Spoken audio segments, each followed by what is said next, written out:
ቸግሮን የሰው ፊት ያየንባት እቺን የመከራ ዕለት ያሳልፍልኛል የችግሬን ጊዜ አልፍበታለሁ ብለን የተማመንበት ወዳጅ ፊት ነስቶን ገንዘብ ከልክሎን ወዳጅ ጠላት ሆኖብን ዘመድ ባዕድ ሆኖብን ወዳጅ በጠላትነት ተነሳስቶብን ክፉ ቀን ምን ትባል የማትረሳ በህይወታችን የነበረ የረሃብ ታሪክ ሊኖር ይችላል። ግን አልፎልናል። ማን አሳለፈልን?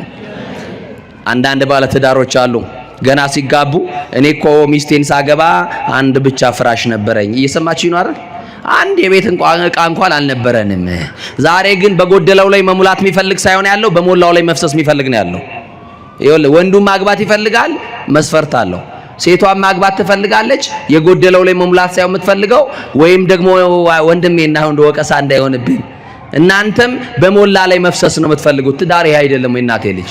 የትኛውም ፈተና በህይወታችሁ ይፈራረቃል። ለምንድን ነው ያልተለወጥ ነው? እያስተማርን ደጋለውንም ሳይማር ግን ሰው ክፉ ሆነ። ክፋት ትምህርት ቤት የለውም ወገኖቼ። ክፋት ትምህርት ቤት አለው? ንገሩኝ እንጂ። ይሄው አሁን ክፉ መሆን የፈለገ ሰው አሁን መሆን ይችላል። አያችሁ? ተምረን ግን ጻድቅ መሆን አልቻልንም። ተምረን መለወጥ አቃተን። ተምረን ስጋው ደግሞ መቀበል አቃተን። ተምረን ወንድማችን ይቅር ማለት አቃተን። ተምረን ክርስቲያን መሆን አቃተን። አረ ክርስቲያን ሳንሆን እንዳንሞት መድኃኔዓለምን ሳናውቀው እንዳንሞት እሱ ያግዘን በቸርነቱ። በቸገረን ጊዜ የምንጣራው ዘመድ እኮ ክርስቶስ ነው። ሌላ የለንም። አለን? ሌላ ተስፋ አለን? አለን ወይ? በጨነቀን ጊዜ የምናለቅስበት እኮ ጭምር ጓደኛችን እኮ ነው። አማኑኤል የቅርባችን እኮ እሱ ነው። እምርሴ ለርሴ አንተ ትቀርበዋል፣ ከኔ በላይ ለኔ አንተ ነው የምትቀርበው በሉት። አሁን ለአፍንጫህ ቅርቡ ምንድነው ብትል አፌ ትላለህ። ለዓይን ምንድነው ብልቅ እንድቤ ልትለኝ ትችላለህ። አየህ፣ እግዚአብሔር ግን ከዛ በላይ ቅርብ ነው። ለዚህ ነው በኤርሚያስ እኔ አለ የቅርብ አምላክ እንጂ የሩቅ አምላክ አይደለሁም አለ። የምን አምላክ ነኝ አለ? እግዚአብሔር አጠገባችሁ ነው፣ አልተለያችሁም። ተሰብስበው መጡና የልጁን ትንፋሽ ብቻ እየሄዱ ያዳምጣሉ። ያመነችውን ያወቀችውን እውነት መልሰው ለእናት እንዲህ ብሎ ነገሯት፣ ልጅሽ ሞቷል አሏት። ምንሽ ሞቷል? እግዚአብሔር እንዲህ ካለ ነገር ይሰውራችሁ ወገኖች። በልጅ አትጎዱ፣ በልጅ አትሰበሩ፣ በልጅ አታልቅሱ፣ በልጅ አትዘኑ። ዛሬ ለጥፋት የተዘረጋ እጅ ነገ መገነዙን እንዳረሱ። ዛሬ በየመሸታው ቤት የረገጠ ዳንኪራ የረገጠ እግር ነገ መታሰሩን ለፍርድ መቆሙን እንዳትረሱ። ክርስቶስ ሲመጣ የትኛው ብሔር ነበርክ? ምን ቋንቋ ስታወራ ነበርክ? ኤጁኬሽናል ባክግራውንድን አይደለም የሚጠይቅ። ክርስቶስ ሲመጣ ምን ተገበርኪ? ምንድነው የሰራሽው ነው የሚልሽ። ክርስቶስ ሲመጣ ምን ተገበርከ? አይቴ ነበርከ? የት ነበርክ ይላል። በጽድቁ ብለህ እንድትመልስ መቅደስ ነበርኩ እንድትል ወንጌል እየሰማው ቃልን ጠብቄ ንስሐ ገብቼ ስጋህን በልቼ ምን ጠጥቼ ብለን እንድንመልስ በቸርነቱ ሥላሴ ይርዳን።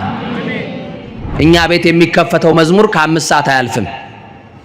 5 ሰዓት ላይ አስረሽ ምቹ ይቀጥላል። ክርስትናችን ራሱ አንድ ቀን እንኳን ግማሽ ቀን እንኳን የማይወል ክርስትና ያዝን።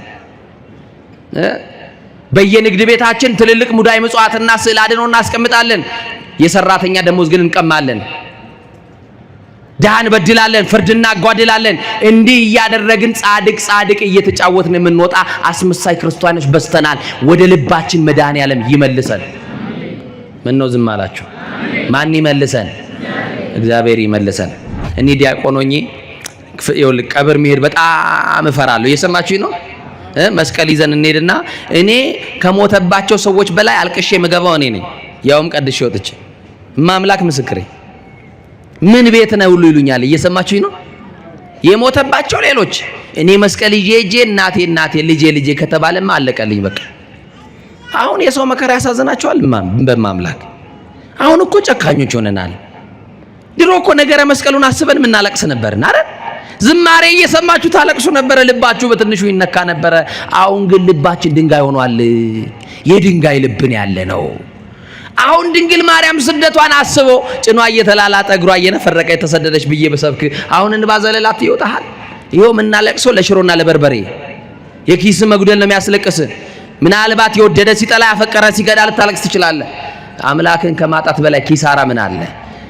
መድኃኔዓለምን የመሰለ ጌታን ከማጣት ከማሳዘን በላይ በኃጢአት ከመጨመላለቅ በላይ የወድቀናል ወገኖቼ። ማን ይመልሰን? በነገውም ይላል። እስቲ በማርያም በሉ፣ በነገውም በሉ፣ እስቲ በነገውም በሉ። ኢየሱስም ናይን ወደምትባል ከተማ ገባ። እስቲ ድገሙ። በነገውም ኢየሱስም ኢትዮጵያ ወደምትባል አገር አዲስ አበባ ወደምትባል ከተማ ገባ። ይግባልን መድኃኔዓለም የቤታችን ጥጋግ ይግባልን። ማንም አስከሬን መቅደም አይፈልግም። እኛ ጋር ይጠነቀቃል ሰው። ይገርማቸዋል። ለምን ይመስላችኋል? አስከሬኑ ከፊት ሌላው ሰው ደግሞ ቀስ እያለ ቢያዝንም ባያዝንም ከኋላ አስከሬን ይከተላል። ወንድሜ የቀደመው ቀደመ እንጂ አንተም ሰልፍ ይዛል እኮ ከኋላ ነህ። ከኋላ የሆነ ደግሞ ከፊት መምጣቱ አይቀርምና አስብበት። ላስፈራራችሁ አይደለም። እንደው ምን አደረግና አባ እንዳትሉኝሽ። እንደው ደግሞ ሳተኙ እንዳታድሩ አይዟችሁ አደራችሁ ነው። መፍትሄው ከማ ጋር መኖር ነው? እንደማን ቃል መኖር ነው? ምን መግባት ነው? በጎ ማድረግና ንስሐ መግባት ነው። ሞትማ ለቅዱሳን አባቶቻችን ወደ እግዚአብሔር መንግስት መሄጃ ትራንስፖርታቸው ነበርኩ። ለዚህ አይደል ቅዱስ ጳውሎስ ቢሄድ አለኩ። ወዴት? ምን ብል እስቲ በሉ ቢሄድ በሉ። አንድ ሰሞንማ ፌስቡክ ላይ አጨናንቀው ነበር እህቶቻችን ወንድሞቻችን ፋሽን አድርገው ቢሄድ ይሻለኛል። የት ነው የምትሄደው? ምን ይዘህ ነው የምትሄደው? የት ነው የምትሄጂው እህቴ? ምን ይዘሽ? እርቃናችንን ቆመን እኮ እንጠየቃለን። ምን ተገበርኪ ሲልሽ ምን ታያለሽ? ምን ሰራሽ ሲልሽ አማኑኝ ምን ልትዩ? መቅደስ ሰውነቴን አፍርሼ የመጣው ልትዩ ነው? የሚጠብቅህ እኮ ጨለማ ነው፣ እሳት እኮ ነው። ቅዱስ ጳውሎስ ሩጫውን ጨርሶ ምን አለ? ልሄድ ወደ ክርስቶስ ሀገር ልሄድ እናፍቃለሁ ካለ በኋላ ከሁሉ የተሻለ መኖሪያ በሰማይ አለ። የመቃ መኖሪያችን የተዘጋጀው በሰማይ ነው። እየሰማችሁኝ ነው? አይን ያላያት ሀገር የተዘጋጀችልን። እናንተ ሸክም የከበደባችሁ ወደ እኔ ኑ እኔ ደግሞ አሳርፋችኋለሁ። ቀንበሬ ልዝብ ሸክሜም ቀሊል ነው ያለ ጌታ ዛሬ የጠራችሁ ሊያሳርፋችሁ ነው። ከትከሻችሁ ላይ ያልወረደላችሁ ያጎበጣችሁን ቀና ብላችሁ እንዳትሄዱ የከለከላችሁን ትልቁን ግዙፉን ነገር ከትከሻችሁ ላይ ዛሬ ሊያንከባልልላችሁ ነው ክርስቶስ የጠራችሁ። አታልቅሺ ካላት በኋላ አንተ ጎበዝ ብላቴና እልሃለሁ ተነሳለሁ። ክርስቶስ ድምጹን ሲሰማ የሞተው ሰው እየተነሳ በቃ መዝናናት ስትፈልግ ከሀገር ውጪ ሄዳ ተዝናንታ ትመጣለች። መቼም ኢትዮጵያዊ ታውቃላችሁ፣ ትንሽ ሳንቲም ካጠራቀመ ዱባይ አሸዋ ላይ ፎቶ ተነስቶ ነው የሚመጣው አይደለ? የሆነች ብጣቂ ነገር ይለብስና ዱባይ ፎቶ ተነስቶ ይሄውና ይላል። እየሰማችሁን? አይገርምም? ላሊበላን ሄዶ ያላየ ወጣት፣ ጎንደር ፋሲለደስን የማያውቅ ታሪኩን የማያውቅ አክሱምን የማያውቅ ሄዶ በቃ ይገርም አዋራ ላይ እንዲህ ለአሸዋማ ጥሩ አሸዋ አለ እኔ ጠቁማቸዋለሁ። ይገርማቸዋል። እግዚአብሔር ከሁላችን ጋር ይሁን። እንዲህ ሆና የምትኖር ሴት ናትና አንድ ቀን ምን ሆነች መሰላችሁ? ትታመማለች። ምን ትላለች? ጤናዋ እየቀነሰ መጣ። አያችሁ፣ ተናግሬው አለው። አንድ ወዳጄ ሐዋሳ ከሚባል ከተማ በስልክ ይደውልልኝና አባ የሀብት መጠኔ ሲጨምር ጤና የቀነሰ ምን ይሻለኛል ብሎኛል። ክፉ ቀን ገጠማት። ምን አይነት ቀን? ክፉ ቀን፣ የመከራ ዘመን። አያችሁ፣ የደስታዋ ምዕራፍ ፈጥኖ ተከደነ። አሁን ደግሞ የመከራ ምዕራፍ ተገለጠ። አያችሁ፣ አሁን ፈተና ላይ ያላችሁ ወንድሞቼ አንዱን አልፈዋለሁ ስትሉ ሌላ ፈተና ውስጥ እየገባችሁ ግራ ገብቷችሁ በህይወታችሁ ተስፋ ቆርጣችሁ ያላችሁ ሰዎች አይዟችሁ፣ ጨክኑና አለፉ። እቺን የመከራ ፋይል ሲዘጋ ሌላ የሚከፈትልህ የደስታ ምዕራፍ ሊቀጥል ስለሆነ ጠላት ተስፋ እንዳያስቆርጥ በርታ። ይሰማችሁ ነው አይደል? ያልፋል። ክፉ ቀን ያልፋል አያልፍም? የመከራ ዘመን ያልፋል አያልፍም? በቃ ያልፋል። ታሪክ ሆኖ ያልፋል። ኧረ መድኃኒዓለም ያልፍም አይመሰለኝም። የኔ ነገር ዝም ብለዋል የምትሉ ሰዎች ዝም አላላችሁም። አብሳሪው መልአክ ቅዱስ ገብርኤል መጣና ልጄ ሰላም ላንቺ ይሁን አላት። ደነገጠች። ካህኑ እንዳደረገ እጁን አመጣና በግንባሯ ላይ ጫነ። ቀጠለና እፍ አለባትና እኔ ያንቺን ጉዳይ ያያዝኩኝ በእግዚአብሔር ፊት የምቆመው ገብርኤል ነኝ። የማንን ጉዳይ ያያዝኩኝ አለ? ንገሩኝ። ያንቺን ጉዳይ ያያዝኩኝ በእግዚአብሔር ፊት የምቆም ገብርኤል ነኝ። እግዚአብሔር ነገርሽን ሊለውጥ፣ ሞትሽን በሕይወት ሊለውጥ፣ የታወጀብሽን የሞት አዋጅ ሊሽርልሽ የላከኝ መልአክ ገብርኤል ነኝ። የዛሬ ወር ደግሜ ወደ አንቺ እመጣለሁ አለ። የዛሬ ወር ደግሞ ወደ ቤታችሁ ይምጣ ይሄ መልአክ። የዛሬ ወር ደግሞ ወደ ኑሯችሁ ይምጣ፣ ወደ ትዳራችሁ ደግሞ ይምጣ። ደግሞ ደጋግሞ መልአኩ ገብርኤል ይምጣልን የምትሉ አመስግኑ፣ ከፍ አድርጋችሁ አመስግኑት። ደግሜ እመጣለሁ፣ ደግሜ የምመጣው አላት። ከኔ ጋር ናችሁ? የዛሬ ወር ደግሜ የምመጣው አላት። እየሰማችሁኝ ነው?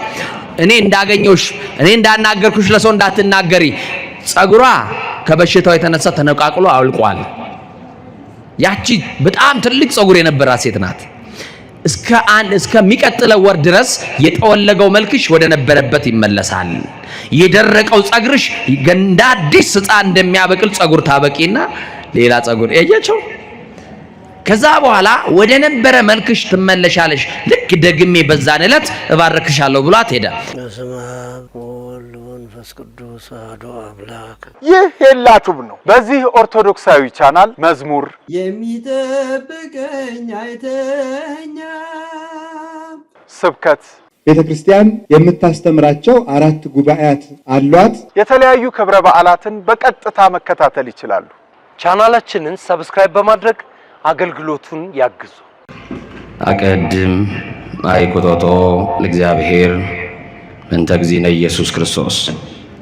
በስመ አብ ወወልድ ወመንፈስ ቅዱስ አሃዱ አምላክ ዘላለም ሥላሴ በሉ። ልመዱ እስቲ ዘላለም ሥላሴ በሉ። እሺ አሁን ድገሙና በስመ አብ በሉ። ቀጥሉ።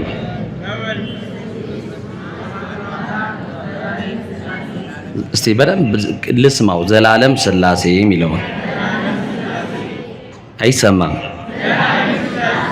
ምድርና ሰማይ ሳይዘረጋ ሐመልማላትም ሳይበቅሉ የየብስም ፊት ሳይታይ ከዓለማት በፊት ለብቻው ሲመሰገን የኖረ ዓለምንም በግሩም ጥበብ የፈጠረ ለኩነተ ሥጋ መጥቶ ከውድቀታችን ያነሳን እድሜ ጨመረልን አማኑኤል፣ ዘመን የቀጠለልን አማኑኤል፣ ነጭ ያለበሰን አማኑኤል፣ የሽበትን ክብር ዘውድ አድርጎ በራሳችን ላይ የደፋልን አማኑኤል፣ በማያኖሩ ሰዎች መካከል የሚያኖረን አማኑኤል፣ ወጥተን እስክንገባ ተኝተን እስክንነሳ የማይለየን አማኑኤል፣ በአደባባይ የነበረው ታሪካችንን በጓዳ የከተተልን አማኑኤል፣ ያየብንን ያላሳየብን የሰማብንንም ያላሰማብን ገመና ሸፋኝ ጓዳ ከታች ከባት ያበሳ የሆነው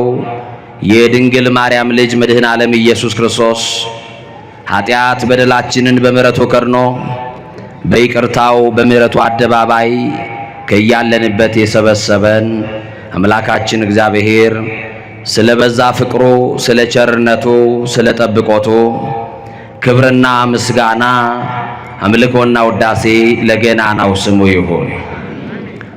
ለቃል ርደት ለሥጋም ምርገት መሰላል የሆነች የአዲስ ኪዳን ኪሩብ ከሰማይ የረቀቀች ዳግሚት ሰማይ በቀደመ ልመናዋ ፍጥረት የምታስምር አዛኝ የጻድቃን ወዳጅ የኃጥአን አማላጅ እናታችን አማላጃችን በረሃብ ዘመን በልተን የጠገብንባት መሶባችን ድንግል ማርያም፣ በጥማት ዘመን ጠጥተን የረካንባት ጽዋችን ድንግል ማርያም፣ ልብሳችንም ጉርሳችንም ድንግል ማርያም፣ ዘመዳችን ወገናችን ድንግል ማርያም፣ የምንመካባት የመመኪያችን ዘውድ ድንግል ማርያም፣ የምንመረጎዝባት በጥራ ሃይማኖታችን ድንግል ማርያም፣ ከኃጢአት ስጥመት የዳንባት መርከባችን ድንግል ማርያም፣ ጌታን ያየንባት መስታወታችን ድንግል ማርያም፣ ከፍ ከፍ ያልንባት መታያችን ድንግል ማርያም፣ የሕይወት እንጀራ የቀረበባት አማናዊት መሶብ ድንግል ማርያም፣ ክፉ ቀንን የተሻገርንባት ድንግል ማርያም፣ በደቂቀ አዳም በልዑላኑ በትሑታኑ በሰማይ በምድር በገነት በመንግሥተ ሰማያት በዚህም ዓለም ውድስት የሆነች የአምላክ እናት ድንግል ማርያም፣ ሥላሴ ክብር የክብር ክብር ያጎናጸፏት ድንግል ማርያም፣ ከመንጸፈ ደይን ወደ ገነት ከሐሳር ወደ ክብር ከሞት ወደ ሕይወት ከትሕትና ወደ ልዕልና የወጣንባት ባለቀስን ጊዜ እንባችን የታበሰባት ባዘንን ጊዜ የተጽናናንባት የጭንቋ ደራሽ አማላጃችን የክፉ ቀናችን ኪዳነ ምሕረት ደጓ እናታችን ክብር ለስሟ ይሁን። እምትወዷት ከፍ አድርጋችሁ አመስግኗት። መከራን ያለፋችሁ ለድንግል ማርያም ክብር ይሁንላት። ስሟን ጠርታችሁ ያላፈራችሁ ለድንግል ማርያም ክብር ይሁንላት። ለጠበቃችሁ መልአክ ከአደጋና ከቀትር ጋኔን ለታደገን መልአክ ብስራታዊው መልአክ የተከፋን ገጽ ብሩህ የሚያደርገው መልአክ ባዘንን ጊዜ መጥቶ ያጽናናን የጎጆአችን ድምቀት ጠላት የቆፈረውን ጉድጓድ የደፈነልን ታላቁ መልአክ ቅዱስ ገብርኤል የጠላትን የመርዝ ብልቃጥ የደፋልን ታላቁ መልአክ ቅዱስ ገብርኤል እኛ ከማናውቀው እሱ ከሚያውቀው የጠበቀን ያዳነን ያስመለጠን የጠላትን ሰንሰለት የቆረጠልን ወጥመዱን የበጣጠሰልን ዘውትር እሱ እየቀደመ ጠላታችንን እያሳፈረ ባለድል ያደረገን እዚህ ያቆመን ጠባቂያችን አብሳሪው መልአክ ቅዱስ ገብርኤል ክብር ይገባዋል። አመስግኑት። እጃችሁ ሳስቷል፣ ከፍ አድርጋችሁ አመስግኑት። ወገኖቼ በዚህ ዕለት ሁለት ደጋግ አባቶችን እናስባለን። የመጀመሪያው ጻድቁ አባታችን አቡነ አብየ እግዚእ ይባላሉ፣ በረከታቸው ይደርብን። ሁለተኛው አባት ደግሞ ጻድቁ አባ ስነ ኢየሱስ ይባላሉ፣ ጻድቁ በረከታቸው ሁላችን ላይ ይደርብን። አሜን በሉ እንጂ የቅዱሳን አባቶቻችን ጸጋ በሁላችን ላይ ይደርብን። ሊቃውንት ለአእምሮ ዋዘኞች ለጆሮ እግዚአብሔር ደግሞ ለልብ ይናገራል። ሊቃውንት ለአእምሮ ከነገሩን ዋዘኞችም ለጆሮ ካወሩልን የልብ ወዳጃችን እግዚአብሔር ለልባችን የሚነግረን ይበልጣል። ከአለት በላይ የጠነከረው ልባችንን በፍቅሩ መዶሻ ሰብሮ የሚረባንን የሚጠቅመንን የሚያስተምረን እግዚአብሔር ዛሬ በዚህ በተወደደ በመዳን ሰዓት ማን ያውቃል እግዚአብሔር የማንን ቋጠሮ ዛሬ እንደሚፈታ የማንን ጥያቄ ዛሬ እንደሚመልስ አናውቅም።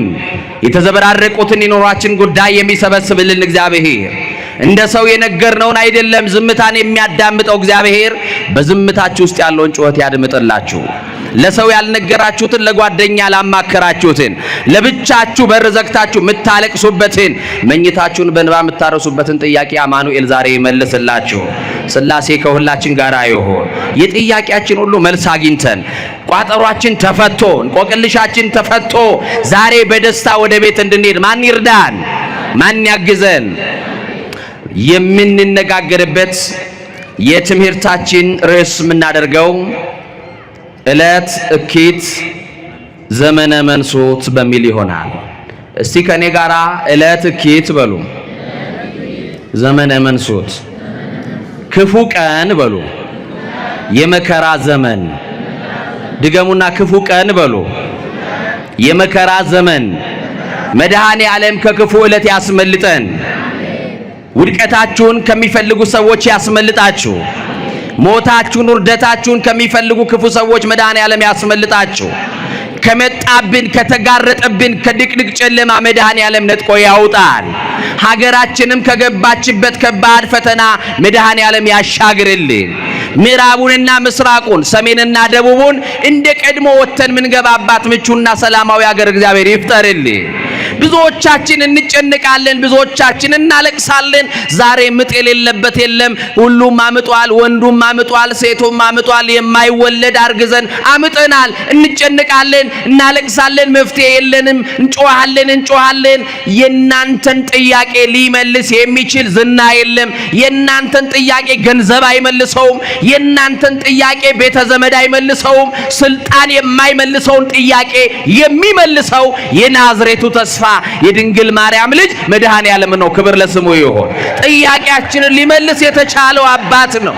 ስለዚህ ወገኖቼ የትምህርታችን መነሻ ያደረግነው ዕለት እኪት ክፉ ቀን የመከራ ዘመን ያለንበት ጊዜ ነው። ተዘከረነ እግዚኦ በምሕረትከ በእንቲአሆሙ ለእሉ ቅዱሳን ወአድኅነነ እምዕለት እኪት ወእምሰዓታት መንሱት። አቤቱ ስለ እነዚህ ሁሉ ቅዱሳን ብለህ ስለ ቅዱስ ሚካኤል ብለህ ስለ ቅዱስ ገብርኤል ብለህ ስለ ተክለ ሃይማኖት ብለህ ስለ አቡነ ሀብተ ማርያም ብለህ ስለ ጻድቃን ብለህ ስለ ሰማዕታት ብለህ አንተን ስላገለገሉ ስለ ሐዋርያት ብለህ መምጣትን ስለተናገሩ ስለ ነቢያት ብለህ በፊት ወድቀው ስለሚያመልኩ ስለ ቅዱሳን መላእክት ብለህ አንተን ስላዘለች አንተን ስለወለደች ስለ ድንግል ማርያም ብለህ ከዚህ ከመጣብን ክፉ መከራ ከመጣ ካለንበት ክፉ ዘመን በምህረት አሻግረን ልንለው ይገባናል። ማን ያሻግረን? ማን ያሻግረን ወገኖቼ? ክፉ ቀን ወገኖቼ በህይወታችን ውስጥ አልፏል። እርግጠኛ ነኝ በህይወታችን የማንረሳው ክፉ ነው የምንለው ወደ ኋላ ተመልሰን ማሰብ የማንፈልገው ክፉ ቀን አልፎልናል። ያሳለፈልን ግን ኢየሱስ ክርስቶስ ይባላል። ክብር ለዚህ ጌታ ይሁን። እሱ ነው ያሳለፈልን። በራሳችን ችሎታ በራሳችን ጥበብ ማለፍና መሻገር የማንችለውን የሚያሻግረን አባት አለን። ስሙ ማን ይባላል? የድንግል ልጅ ነው፣ አማኑኤል። ስሙ ብሩክ ምስጉን ይሁን። አመስግኑት እንጂ በጉባኤ ውስጥ ያላችሁ። አዎ ወገኖቼ የፈተና ዘመን ነበረ። አዎ የፈተና ዘመንማ አልፈናል። ያሳለፈልን ግን መድኃኔ ዓለም ደግ ስለሆነ ነው። አይናችንን የምንከድነው አማኑኤልን አምነን ነው። ዙሪያችንን ብናይ የሚፈልጉንን ምቹ ጊዜ የሚፈልጉ ውድቀታችንን የሚፈልጉ ጉድጓድ የሚመስሉን መርዝ የሚበጠብጡልን አሉ። ሌትና ቀን እንቅልፍ ሳይተኙ የሚጠብቁን ክፉ ሰዎች አሉ። አይናችንን የምንከድነው አማኑኤልን አምነን ነው። አንሰ ሰከብኩ ወኖም ኮተንሳይኩ ስመ እግዚአብሔር አንሳኒ፣ እኔ ተኛው አለ አንቀላፋው እግዚአብሔር አለ ደግፎኛልና ነቃው። እስቲ ደግፎ ያነቃችሁ ብቻ አመስግኑት። ከጠላት የደገፋችሁ መድኃኔ ዓለም በጣም ይገርማችኋል። የደገፈን እጁ ነው በሉ እስቲ። ያለነው ማን እጅ ላይ ነው? ማመን አለባችሁ። ማን እጅ ላይ ነው ያላችሁ? አስተማማኝ በሆነው በማን እጅ ላይ ነው ያለነው? የማይጥለው የማን እጅ ላይ ነው ያለነው? ጠላት ይገፈትረናል፣ አልወደቅንም። ያልወደቅነው ጉልበት ስለሌለው አቅም ስለሌለው ሳይሆን በማይጥለው በማይዝለው በአማኑኤል እጅ ላይ ስለተያዝን ነው። ስለደገፈን፣ ስለ እጁ ስለጠበቀን፣ በምህረት ስለደገፈን፣ ምህረት ስላለው እጁ ማን የተመሰገነ ይሁን። የፈተና ዘመን ነበር አለፈልን። ማን አሳለፈልን? መድኃኔዓለም። ማን አሳለፈልን? በህይወታችን ጥቁር ቀን የምንላት ቀን አለች። እንደ ሀገር ብሔራዊ ቀን ቢባል አሁን ብላክ ዴይ የሚባል ጥቁር የሚባል ቀን የለም። ሀገር ባንዲራዋን ዝቅ አድርጋ የሆነ የምታስበው የሆነ ቀን ሊኖር ይችላል። ጥቁር ቀን እንደ ሀገር፣ እንደ ህይወት በትዳር ውስጥ ጥቁር ቀን የምትለው አለ። በኑሮ ውስጥ ጥቁር ቀን የምትለው አለ። ወዳጅን በሞት የተነጠቅበት ሊሆን ይችላል። ያላሰብከው የተጠበቁት እያሉ ያልታሰቡት በሞት ተጠርተው ምናልባት ብዙ ዘመን የደከምክበት ነገር ከእጅ ተበትኖብህ ሊሆን ይችላል። ጥቁር ቀን የምንላት አለች። ግን ያንንም የመከራ ሌሊት ያሳለፈልን አማኑኤል ነው። ይሄንንም የመከራ ሌሊት ይሄንንም የመከራ ዘመን እሱ ያሻግረናል፣ እሱ ያሳልፈናል። እስቲ ያሳልፈናል የምትሉ አመስግኑት እግዚአብሔር። ክፉ ቀን የምንላት የማትረሳ የመከራ ዓመት ነበረች። ብዙ የደከምንብለት አይገርምም? ብዙ ትለፋላችሁ እንጂ እህሉም እንደው የዓመት ነው፣ ልብሱም ከሆነ የዕለት፣ ጉርሱም ምግቡም የዕለት ነው። አያችሁ፣ አከራይ ያለ የተከራይ ሬሳ ይወጣል፣ ተከራይ ያለም የአከራይ ሬሳ ይወጣል። ሁሉም ሟች መሆኑን ግን ሰው ረስቶታል። ወገኖቼ ብዙ የደከማችሁለት ብዙ የሰበሰባችሁለትን በአንድ ምሽት ውስጥ አመድ ሊሆን ይችላል። ለዓመት ብላችሁ የሰበሰባችሁትን በዕለት ሊበትነው ይችላል መድኃኔዓለም። ለሰርግ ብላችሁ ያስቀምጣችሁትን ለለቅሶ ሊያርግባችሁ ይችላል። ተደገፉት ይህንን ጌታ፣ ታመኑት ይህንን ጌታ። አትወላውሉ፣ ሁለት ቦታ አትርገጡ፣ አስማተኛ መንደር አትርገጡ፣ ጠንቋይ ቤት አትሂዱ፣ ቦረንትቻው ጋር አትሂዱ፣ ድቤ ደብዳቢው ጋር አትሂዱ። ስላሴ ለኑሮክ በቂህ ነው። ምን አሳጣክ መድኃኔዓለም? ምን አጎደለብሽ መድኃኔዓለም? ምን ከለከለን መድኃኔዓለም? ምናልባት መጠበቅ አቅቶን ካልሆነ በስተቀር አድራሻ ምን ቀይረው ምን ከልክሎናል? እንዲህ እኮ ነው የሚለው፣ ለናንተ ይላል የማስባትን ሐሳብ እኔ አውቃለሁ ይላል። አያችሁ፣ ምን አውቃለሁ? ለናንተ የማስባትን ሐሳብ እኔ አውቃለሁ። አሁን ለራስህ እኔ አውቃለሁ ትላለህ አይደል? እኔ ለራሴ አውቃለሁ በቂ ነኝ ትላላችሁ አይደል? በዝምታችሁ ውስጥ ያለውን ጮት ይሰማል። እምቅድመ ህሊና ኩሎ ያምር የተባለ እግዚአብሔር፣ ከሐሳብ አስቀድሞ የሚያውቀው ደግ አባት እግዚአብሔር። ለሰው የነገርከውን እኮ ይኸው እኔ የምናገረው ለእናንተ ጆሮ ነው ማደርሰው አይደለ? እግዚአብሔር ግን ዝም ብትሉትም ዝምታ ውስጥ ያለውን ጮት ይሰማል። እና ወገኖቼ አንዳንድ ቀን በጣም በህይወታችን ክፉ ቀን የምንላት እንኖራለን። ተቸግረን ሰው ፊት የቆምንባት ቀን ልትሆን ትችላለች።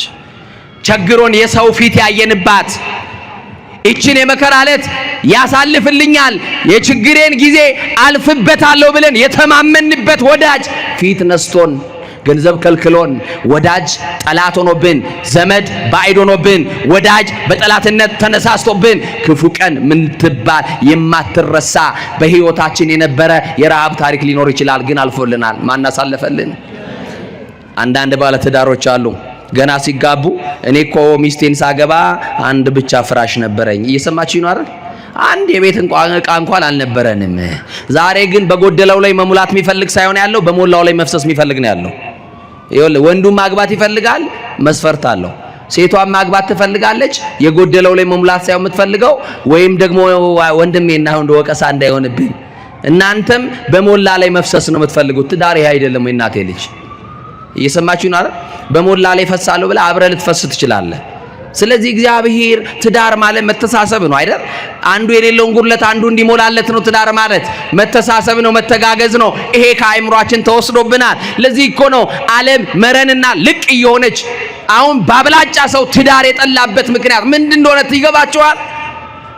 እኔ መውለድ እንጂ ማግባት አልፈልግም የሚሉ ሰዎች ወንድ ካገኘውም ወይ ደግሞ ጓደኛ ከያዝኩኝ ፓርትነር ማድረግ ነው የምፈልገው እንጂ ሌላ ነገር አልፈልግም የሚሉ የዝሙት ጥማት የዝሙት ሱሰኞች በስተዋል። እግዚአብሔር እንዲህ ካለ በሽታ ይሰውረን። አሜን በሉ። ኧረ አሜን በሉ። እግዚአብሔር ምድሪቱን ይፈውስልን። ያልተፈወሰ ትዳር ውስጥ ያላችሁ ትዳራችሁን ይፈውስላችሁ። ያልተፈወሰ ንግድ ውስጥ ያላችሁ አስራት በኩራቱን ከእግዚአብሔር የቀማችሁ ንግዳችሁ እንዲፈወስላችሁ ወደ እግዚአብሔር ተመለሱ። ማን ይመልሰን? በሚዛን እየሰረቅን ያለን ነጋዴዎች እግዚአብሔርን እንፍራው። ማንን እንፍራ? የሰራተኛ ደሞዝ እየቀማን ያለን ሰዎች እግዚአብሔርን እንፍራ። ማንን እንፍራ? አየው ትውልዱ ጨካኝ ሆኖ እግዚአብሔርን መፍራት ስለተወ ነው። ማንን ስለመፍራት እና ክፉ ቀን አልኳችሁ። ምን አይነት ቀን? በጣም ትሽኮረመማላችሁ ልበል? ታፍራላችሁ? ምሳል በላችሁ? መክሰስ የሚባልም ደግሞ አለ አይደል? መክሰስ ምን ማለት ነው? መካሰስ አይደለም አይደል? የድሮ በዶሲ ነበር ሰው የሚካሰሰው። አንዱ ስሜ ጠፋ ይላል፣ አንዱ ወሰን ተገፋብኝ ይላል። የሰማችሁኝ ነው አይደል? ሰማይን የሚያክል ዳገት መቃብርን የሚያክል ቁልቁለት ያለ ስንቅ የሌለው ሰው ይሄው ባዷችን ቀርተናል፣ ቀፏችን ቀርተናል። ሙሽራው ክርስቶስ ድንገት ይመጣል። ማንም አልተዘጋጀም። ራሱ ጌታ ያለን ድልዋኔክሙ ንበሩን ያለን ተዘጋጅታችሁ ኑሩ፣ ተዘጋጅታችሁ ቆዩ አለ። ይሰማችሁ ነው አይደል? ምን ብላችሁ ቆዩ? ምን ብላችሁ ቆዩ?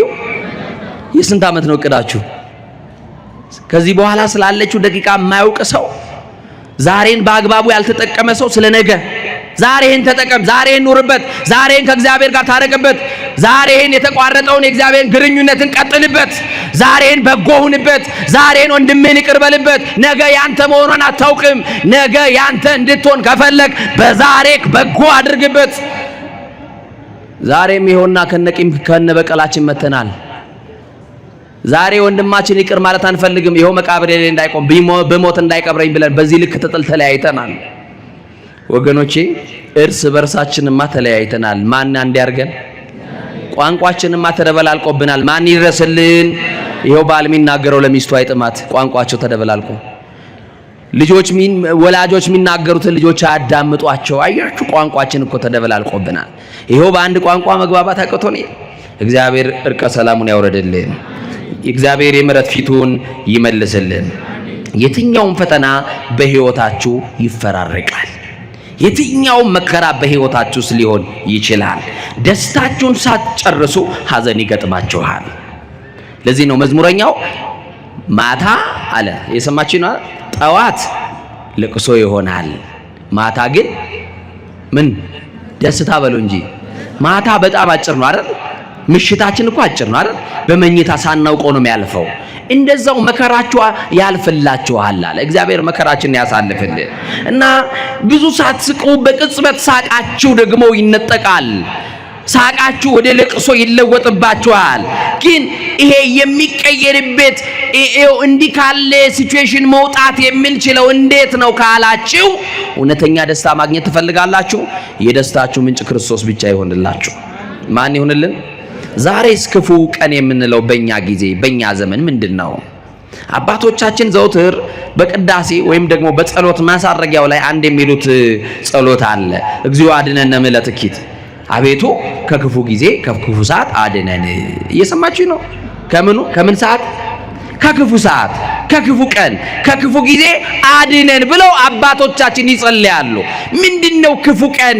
ቀን እንዴት ክፉ ይሆናል ከተባልን በቀን ውስጥ ያለን እኔና እናንተ ከፍተናል። በራሳችን ፍልስፍና በራሳችን መንገድ የምንጓዝ አያችሁ፣ ከክርስቶስ ወንጌል ይልቅ ዘር የበለጠብን ሰፊ ሀገር ይዘን መንደር የወረድን ጎሰኞች፣ ዘረኞች፣ ጎጠኞች፣ መንደርተኞች የሆነው እኛ ነን። ማን ይማረን ወገኖቼ? ምስራቅና ምዕራብ ሰሜንና ደቡብ ተብለን ተከፋፍለን ልናልቅ ነው። ማን ይድረስልን? አረ ማን ይድረስልን? አንዱን ደጋ አንዱን ቆላ ስንቆጣጠር ይሄውና በመልክዓ ምድር ተለያይተን እንዲሁ ልናልቅ ነው ሳንግባባ። ማን ይድረስልን ወገኖቼ?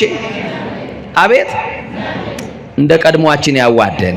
በየጊዜው የምንሰማው የጥፋት በየጊዜው የምንሰማው በህይወታችን የሚደርሰው በአባቶቻችን ዘመን ከሰማነው በላይ በእኛ ዘመን እየተደረገ ያለው ነገር እጅግ ጆሮን የሚሰቀጥጥ ነው።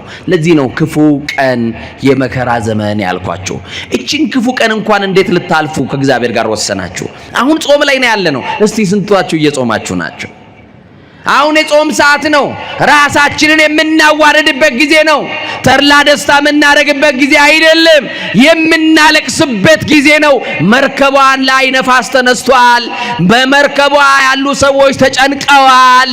ተነስቶ የሚጸልይ ዮናስ ግን የለም። ራሳችንን በእግዚአብሔር ፊት ካልጣልን በስተቀር ራሳችንን በእግዚአብሔር ፊት ካላዋረድን በስተቀር ክፉን ዕለት ማለፍ አንችልም። የመከራው ዘመን ሊያልፍልን አይችልም ወገኖቼ። እናቶቼ ለቅሶ ትችሉበት ምን ነው ማልቀስ አቃታችሁ? እናቶቼ ልመና ትችሉበት አልነበር? በቤተ መቅደስ ገብታችሁ እመቤቴን መለመን ትችሉበት አልነበር? መድኃኔ ዓለምን መለመን ትችሉበት አልነበር? አባቶቼ አማኑኤልን መለመን ትችሉበት አልነበር? ጸሎት ትችሉ አልነበር? ማን የወሰደባችሁ? አፋችን ሌላ ተግባራችን ሌላ። ቅድስና የለንም፣ ቀድሳለን አንልተቀደስንም። ይሄው የሚዘምረውም የዝማሬው ህይወት የለውም። እኛም የምንለውን ህይወት እየኖርን አይደለም። በጣም ማስመሰሉ በዛ። ተለያየን፣ ሆድና ጀርባ ሆንን፣ ተቃቃርን፣ አስመሳዮች ሆንን፣ መንደር ውስጥ ገባን። ኧረ ማን ነጥቆ ያውጣን ወገኖቼ? ኧረ ማን ይድረስልን ወገኖቼ? ስለዚህ ክፉ ቀን ያልኳችሁ ይህንን ነው። የመከራ ዘመን ይሄ ነው። ስለዚህ ተድላ ደስታ የምታረጉበት አይደለም፣ ማቅ ምንለብስበት፣ መሬት ላይ ወድቀን አቤቱ ክርስቶስ ማረን የምንልበት፣ ምሕረት የምንለምንበት ዘመን ነው። በዚህ ጊዜ አይኖቻችንን ወደ ሰማይ ብቻ እናንሳ።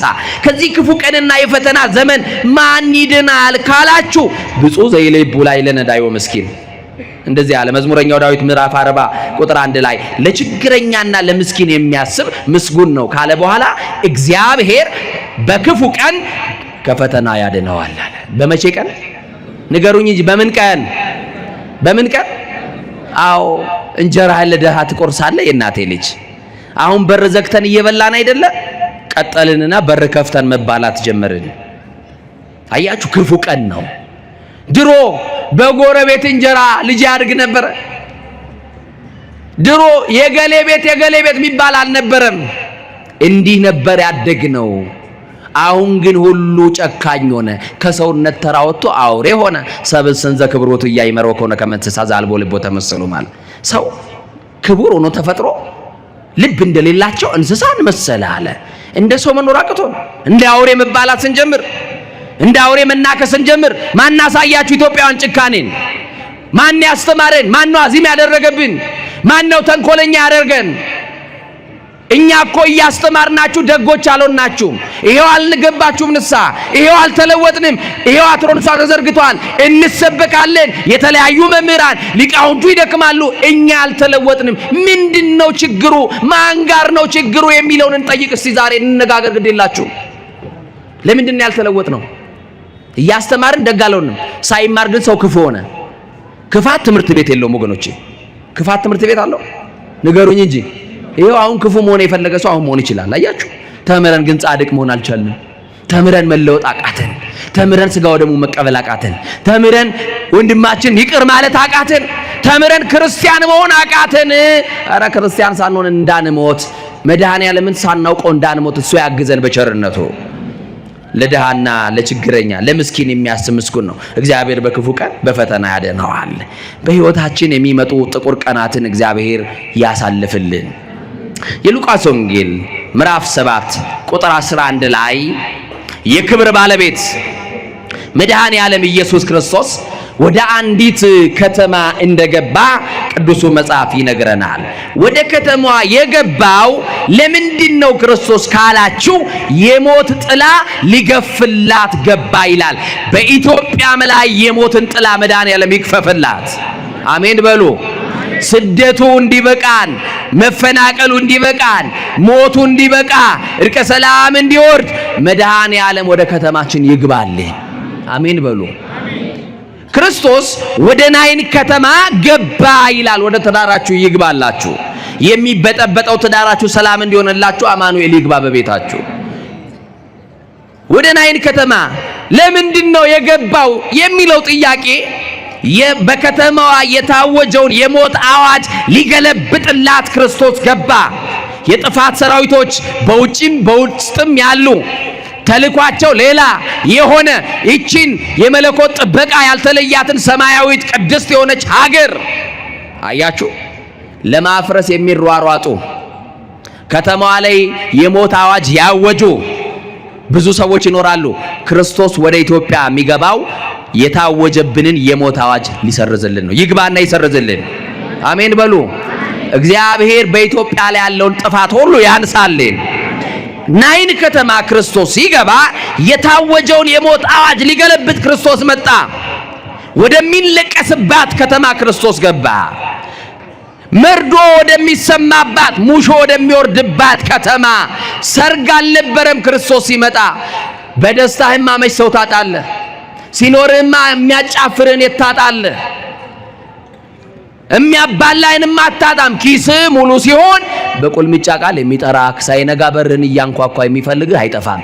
ክርስቶስ መቼ ይመጣል ካልከኝ በክፉ ቀን ይመጣል ሊረዳህ፣ በመከራ ዘመን ይመጣል ሊታደገን፣ እንባችንን ሊያብስ ከመከራ ሊያድነን መድኃኔ ዓለም ይመጣል። አያችሁ ከውድቀታችን ሊያነሳን የሚመጣው ደግሞ ትንሳያችን ነው። ምናችን ሊያረጋጋን ይመጣል። ክርስቶስ ይምጣልን ወገኖቼ። በቸገረን ጊዜ የምንጣራው ዘመድ እኮ ክርስቶስ ነው። ሌላ የለንም። አለን? ሌላ ተስፋ አለን ወይ? በጨነቀን ጊዜ የምናለቅስበት እኮ ጭምር ጓደኛችን እኮ ነው። አማኑኤል የቅርባችን እኮ እሱ ነው።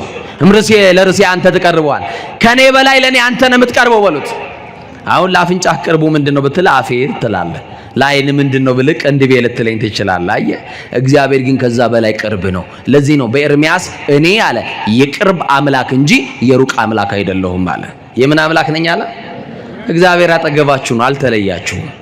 እግዚአብሔር ተለይቶን አያውቅም። እግዚአብሔርማ ቢለየን እስትንፋሳችን ይቋረጣል እኮ ወገኖቼ።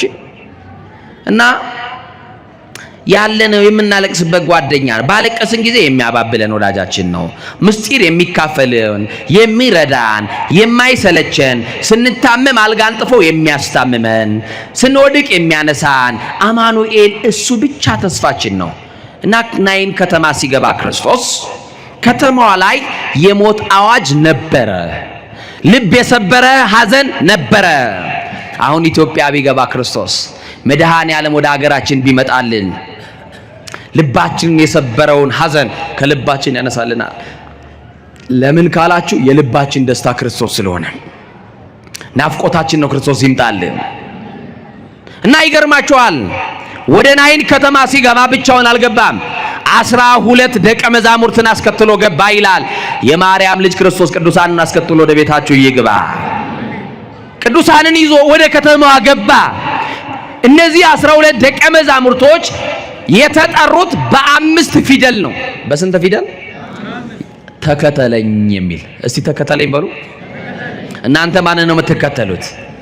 አሁን በዘመናችን ሰው የሚከተል ሰው አለ። አያችሁ እኔ የገሌ ተከታይ ነኝ የሚል ሰው አለ። እናንተ የማ ተከታዮች ናችሁ? ግድ የላችሁም ንገሩኝ። አያችሁ ደቀ መዛሙርቱን በ5 ፊደል እኔ የገሌ ነኝ ብሎ ስለራሱ ማብራሪያ ሳይሰጥ በዚች ፊደል 5 ቃል ናት። ምን በለኝ? ተከተለኝ። ክርስቶስ ተከተለኝ ሲል ሁሉን ትተው ነው። ምኑን ትተው ንገሩኛ። አሁን ስለ ክርስቶስ ብሎ ሁሉም የሚተው ሰው አለ? ንገሩኛ። እንደው ባይሆን ጌታዬ የጣልኳት ዕቁብ ትለቅልኝ እስከዛ ጠብቀኝ ልንለው እንችላለን አይደለ? የቆጠብኩት ኮንዶሚኒየም ይውጣልኝ ልንለው እንችላለን። በጣም ከባድ ነው።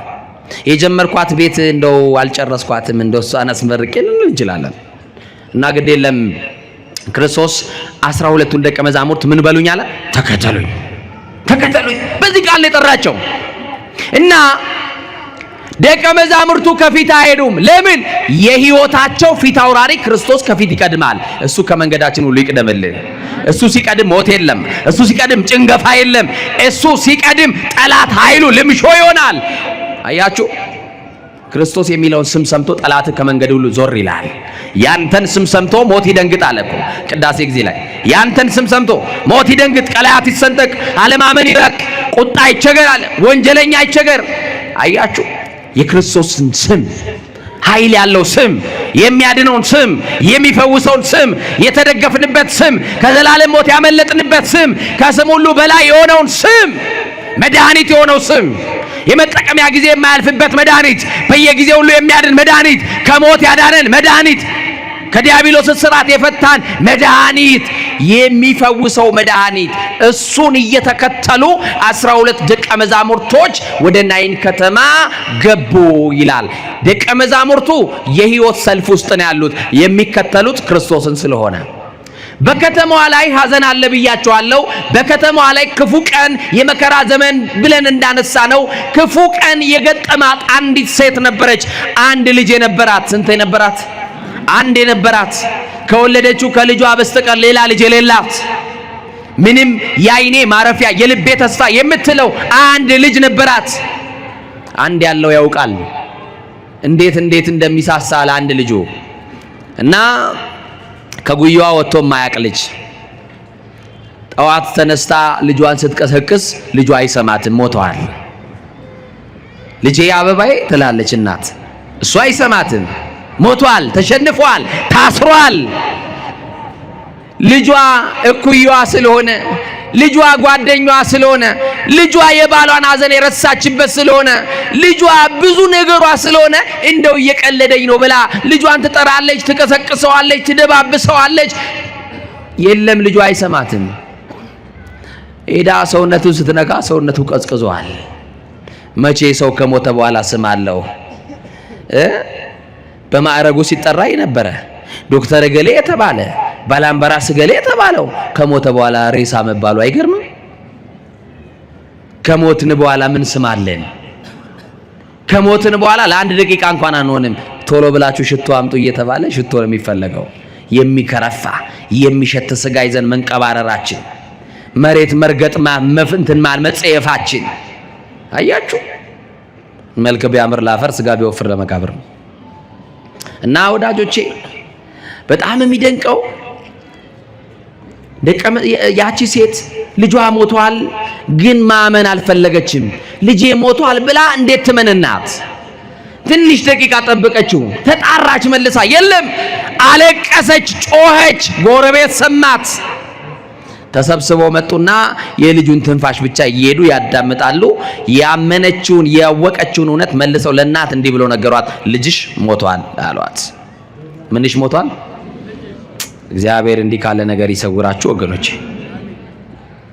በልጅ አትጎዱ፣ በልጅ አትሰበሩ፣ በልጅ አታልቅሱ፣ በልጅ አትዘኑ። የልጅ ምርቃት አይደርስም ብላችሁ ነው አሜን ያላላችሁት? እና ይቺ ሴት በዕብራውያን በእስራኤላውያን ልማድ አንድ ሰው ከሞተ ዕለቱን ነው የሚቀበረው። የሰማችሁ? አስከሬን ማደር አይቻልም፣ ማሳደር አይቻልም። እናንተ ቤተ ዘመድ ይምጣ እንዳትናገሩ ይባልና አንድ ሐኪም ይጠራና ሬሳ ማድረቂያ ይወጋና ይደበቃል። የሰማችሁ ነው? እድርተኛ ከሰማ አውጥተን እንቅበር ይላል። ለዛ አስከሬን እኛ ጋር ይደበቃል። ለምን? ሩቅ ያለ ውጪ ሀገር ያለ ቤተሰብ መጥተው ይቅበሩት ተብሎ እንደዛ ይደረጋል። በእስራኤላውያን ግን የለም እንደዛ አይነት ነገር። ዕለቱን የሞተ ሰው ዕለቱን ይቀበራል። ይሄንን ያላደረገ ሰው ሕግ ሽሯል፣ ይቀጣል፣ ከማህበረሰቡ ይገለላል። ይቺ ሴት አይታ ያልጠገበችው ልጇን ዕለቱን አታው ዕለቱን ሊቀብሩባት ነው።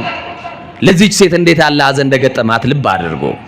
ክፉ ቀን ገጠማት፣ የመከራ ቀን፣ ጥቁር ቀን፣ የማይረሳ ቀን ተሰበረ ልቧ መንታ መንታ ታነባለች ቀይ ፊቷ ባንድ ጊዜ አመድ መሰለ ከሰል መሰለ እንደ ሐምሌ ደመና ጠቆረ መንታ መንታው ማንባት ጀመረች በማን ለቅሶ ሰው ተነስቶ ያውቃል የኛ እንባ ማንን አንስቶ ያውቃል ለምንወዳቸው ሰዎች እኮ ብዙ አልቀሰንላቸዋል ግን አልተመለሱም የለቅሶ ብዛት አይደለም እኛን የሚያነሳን ትንሳያችን ክርስቶስ ሲመጣ ብቻ ነው ማን ብቻ መጥራት ፈራችሁ አይዟችሁ ላበረታታችሁ እስቲ ማን ሲመጣ አልኳችሁ ከክርስቶስ ውጪ ሌላ ትንሳኤ አለን እንዴ ዳግመኛ ለፍርድ የሚመጣው ማን ነው ክርስቶስ ሲመጣ እኮ መቃብራችን ላይ ይሄው ሰማችሁ ይኖር አሁን ከዚህ ጀርባ ምናልባት መቃብር ሊኖር ይችላል አይኖርም ይችላል አላውቅም ከቤተ ክርስቲያን ጀርባ ሄዳችሁ የውም ወዳጆቻችን ሐውልት ድንጋይ የከመረባቸውን ሰዎች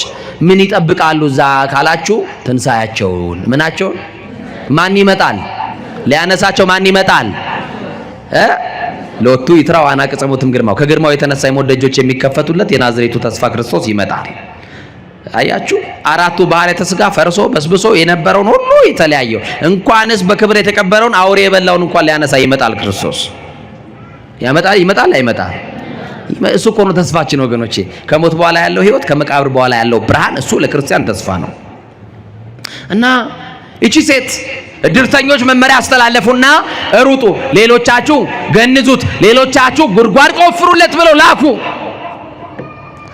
እዛ አስከሬን ስር ቁጭ ብላ ልጇ ሲጠፈር አየች አስከሬን ስር ቁጭ ብላ በ1 ሜትር አቡጀዲ ሲጠቀልሉባት ልጇን አየች አፈር ላይ ያለብሱት ሊቀብሩት በአራት ሰው ትከሻ ተሸክመው ሊጥሉት አየች አለቀሰች አይኑን ሲሸፍኑ እጁን ሲገድንዙት ዛሬ ለጥፋት የተዘረጋ እጅ ነገ መገነዙን እንዳረሱ ዛሬ በየመሸታው ቤት የረገጠ ዳንኪራ የረገጠ እግር ነገ መታሰሩን ለፍርድ መቆሙን እንዳትረሱ ክርስቶስ ሲመጣ የትኛው ብሔር ነበርክ ምን ቋንቋ ስታወራ ነበርክ ኤጁኬሽናል ባክግራውንድን አይደለም የሚጠይቅ ክርስቶስ ሲመጣ ምን ተገበርኪ ምንድነው የሰራሽው ነው የሚልሽ ክርስቶስ ሲመጣ ምን ተገበርከ አይቴ ነበርከ የት ነበርክ ይላል በጽድቁ ብለ እንድትመልስ መቅደስ ነበርኩ እንድትል ወንጌል እየሰማው ቃልን ጠብቄ ንስሐ ገብቼ ስጋህን በልቼ ምን ጠጥቼ ብለን እንድንመልስ በቸርነቱ ሥላሴ ይርዳን ምን ሰራለን እኛማ ቀንቀንማ ይኸውና እየተቀደሰ አመሻሽ ላይ እየወደቀን ተቸገርን እንጂ እኛ ቤት የሚከፈተው መዝሙር ከ5 ሰዓት አያልፍም 5 ሰዓት ላይ አስረሽ ምቹ ይቀጥላል ክርስትናችን ራሱ አንድ ቀን እንኳን ግማሽ ቀን እንኳን የማይወል ክርስትና ያዝን በየንግድ ቤታችን ትልልቅ ሙዳይ ምጽዋትና ስዕል አድኖ እናስቀምጣለን የሰራተኛ ደሞዝ ግን እንቀማለን ዳን በድላለን ፍርድና ጓድላለን እንዲህ ያደረግን ጻድቅ እየተጫወትን የምንወጣ አስመሳይ ክርስቲያኖች በስተናል ወደ ልባችን መድኃኔዓለም ይመልሰን ምን ነው ዝም አላችሁ ማን ይመልሰን እግዚአብሔር ይመልሰን እና በቃ መመሪያ አስተላለፉ ጉድጓድ የቆፈሩትም ጉድጓድ ቆፍረናል አሉ ልጁን ተሸከሙና ሲሄዱ እናት ምን ብላ እንደምታለቅስ አስቧት አንድ ልጇ እንዴት አይነት አለቃ አቤት እናቶች እኮ ይችላሉ እኔ ዲያቆን ሆኜ ቀብር መሄድ በጣም እፈራለሁ እየሰማችሁኝ ነው መስቀል ይዘን እንሄድና እኔ ከሞተባቸው ሰዎች በላይ አልቅሼ መገባው እኔ ነኝ ያውም ቀድሼ ወጥቼ ማምላክ ምስክሬ ምን ቤት ነው ሁሉ ይሉኛል እየሰማችሁኝ ነው የሞተባቸው ሌሎች እኔ መስቀል ይዤ እናቴ ልጄ ከተባለማ አለቀልኝ በቃ አሁን የሰው መከራ ያሳዝናቸዋል በማምላክ አሁን እኮ ጨካኞች ሆነናል ድሮ እኮ ነገረ መስቀሉን አስበን ምናለቅስ ነበርና አይደል ዝማሬ እየሰማችሁ ታለቅሱ ነበር ልባችሁ በትንሹ ይነካ ነበር አሁን ግን ልባችን ድንጋይ ሆኗል የድንጋይ ልብን ያለ ነው አሁን ድንግል ማርያም ስደቷን አስቦ ጭኗ እየተላላጠ እግሯ እየነፈረቀ የተሰደደች ብዬ በሰብክ አሁን እንባዘለላት ይወጣሃል ይሄው ምናለቅሶ ለሽሮና ለበርበሬ የኪስ መጉደል ነው የሚያስለቅስ ምናልባት የወደደ ሲጠላ ያፈቀረ ሲገዳ ልታለቅስ ትችላለህ አምላክን ከማጣት በላይ ኪሳራ ምን አለ መድኃኔዓለምን የመሰለ ጌታን ከማጣት ከማሳዘን በላይ በኃጢአት ከመጨመላለቅ በላይ የወድቀናል ወገኖቼ ማን ይመልሰን እና እናትማ የምታለቅሰው ልጅ አበባይ እኔ ልታሰርልህ ታሰርክ ተገነስክ ጎበዙ ሮጣ ያልጠገብከው ሁሉ ነገርህ በቃ ተከተመ። ቆሜ አፈር ላለብስ ነው። ምን አይነት ቤት ውስጥ ልገባ ነው? አንተ የሌለህበት ቤት። ባሌን አጥቼ የባሌን ሐዘን እኮ የተረሳሁት ባንተ ነበረ። አሁንስ ሐዘኔን በማን እረሳለሁ ትላለች። ቤቱ ጨለማ ነው ይወርሰኛል። አንድ ቀን ያለ አንተ ማለፍ አልችልም ልጄ እባክህ አለው በለኝ እያለች ታለቅሳለች። ሊቀበር ጥቂት ምዕራፍ እንደቀረው ሉቃስ 7:11 ስታነቡ በነገውም ይላል። እስቲ በማርያም በሉ፣ በነገውም በሉ፣ በነገውም በሉ። ኢየሱስም ናይን ወደምትባል ከተማ ገባ። እስቲ ድገሙ። በነገውም ኢየሱስም ኢትዮጵያ ወደምትባል ሀገር አዲስ አበባ ወደምትባል ከተማ ገባ። ይግባልን መድኃኔዓለም የቤታችን ጠግባጊ ይግባልን።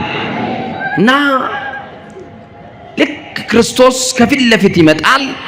ክርስቶስን የሚከተል ደግሞ ሰልፍ አለ። 12 ደቀ መዛሙርት ቅድም ነግሬያችኋለሁ። የህይወት ሰልፍ ብያችኋለሁ። እስቲ በሉ የህይወት ሰልፍ በሉ። ማንን ስለሚከተሉ የህይወት ሰልፍ አልኳችሁ? ክርስቶስን። ደግሞ አስከሬን ደግሞ ተሸክመው የሚሄዱ አሉ። በእኛም ሀገር ይሁን በሌላም ሀገር አስከሬን ከፊት ነው የሚቀድመው። የቀደመው ኬት ነው ንገሩኝ እንጂ አስከሬን ከኋላ ሆኖ አይታችሁ ታውቃላችሁ?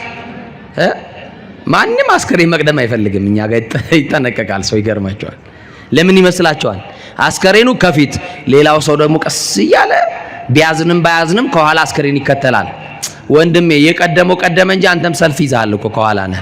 ከኋላ የሆነ ደግሞ ከፊት መምጣቱ አይቀርምና አስብበት። ላስፈራራችሁ አይደለም። እንደው ምን አደረግና አባ እንዳትሉኝሽ። እንደው ደግሞ ሳተኙ እንዳታድሩ አይዟችሁ፣ አደራችሁ ነው። መፍትሄው ከማን ጋር መኖር ነው? እንደማን ቃል መኖር ነው? ምን መግባት ነው? በጎ ማድረግና ንስሐ መግባት ነው። ሞትማ ለቅዱሳን አባቶቻችን ወደ እግዚአብሔር መንግስት መሄጃ ትራንስፖርታቸው ነበርኩ። ለዚህ አይደል ቅዱስ ጳውሎስ ቢሄድ አለኩ። ወዴት? ምን ብል እስቲ በሉ፣ ቢሄድ በሉ። አንድ ሰሞንማ ፌስቡክ ላይ አጨናንቀው ነበረ እህቶቻችን ወንድሞቻችን ፋሽን አድርገው ቢሄድ ይሻለኛል። የት ነው የምትሄደው? ምን ይዘህ ነው የምትሄደው? የት ነው የምትሄጂው እህቴ? ምን ይዘሽ? እርቃናችንን ቆመን እኮ እንጠየቃለን። ምን ተገበርኪ ሲልሽ ምን ታያለሽ? ምን ሰራሽ ሲልሽ አማኑ ምን ልትዩ? መቅደስ ሰውነቴን አፍርሼ የመጣው ልትዩ ነው? የሚጠብቅህ እኮ ጨለማ ነው፣ እሳት እኮ ነው። ቅዱስ ጳውሎስ ሩጫውን ጨርሶ ምን አለ? ልሄድ ወደ ክርስቶስ ሀገር ልሄድ እናፍቃለሁ ካለ በኋላ ከሁሉ የተሻለ መኖሪያ በሰማይ አለ አለ። የመቃ መኖሪያችን የተዘጋጀው በሰማይ ነው። እየሰማችሁ ነው? አይን ያላያት ሀገር የተዘጋጀችልን ያቺን መንግስት ለመውረስ እንደሚገባው እንደተጻፈው እንደ እግዚአብሔር ቃል እንኖር ነው። እና ሴትየዋ እያለቀሰች ክርስቶስ ደግሞ ሰልፉን እየመራ መጣ።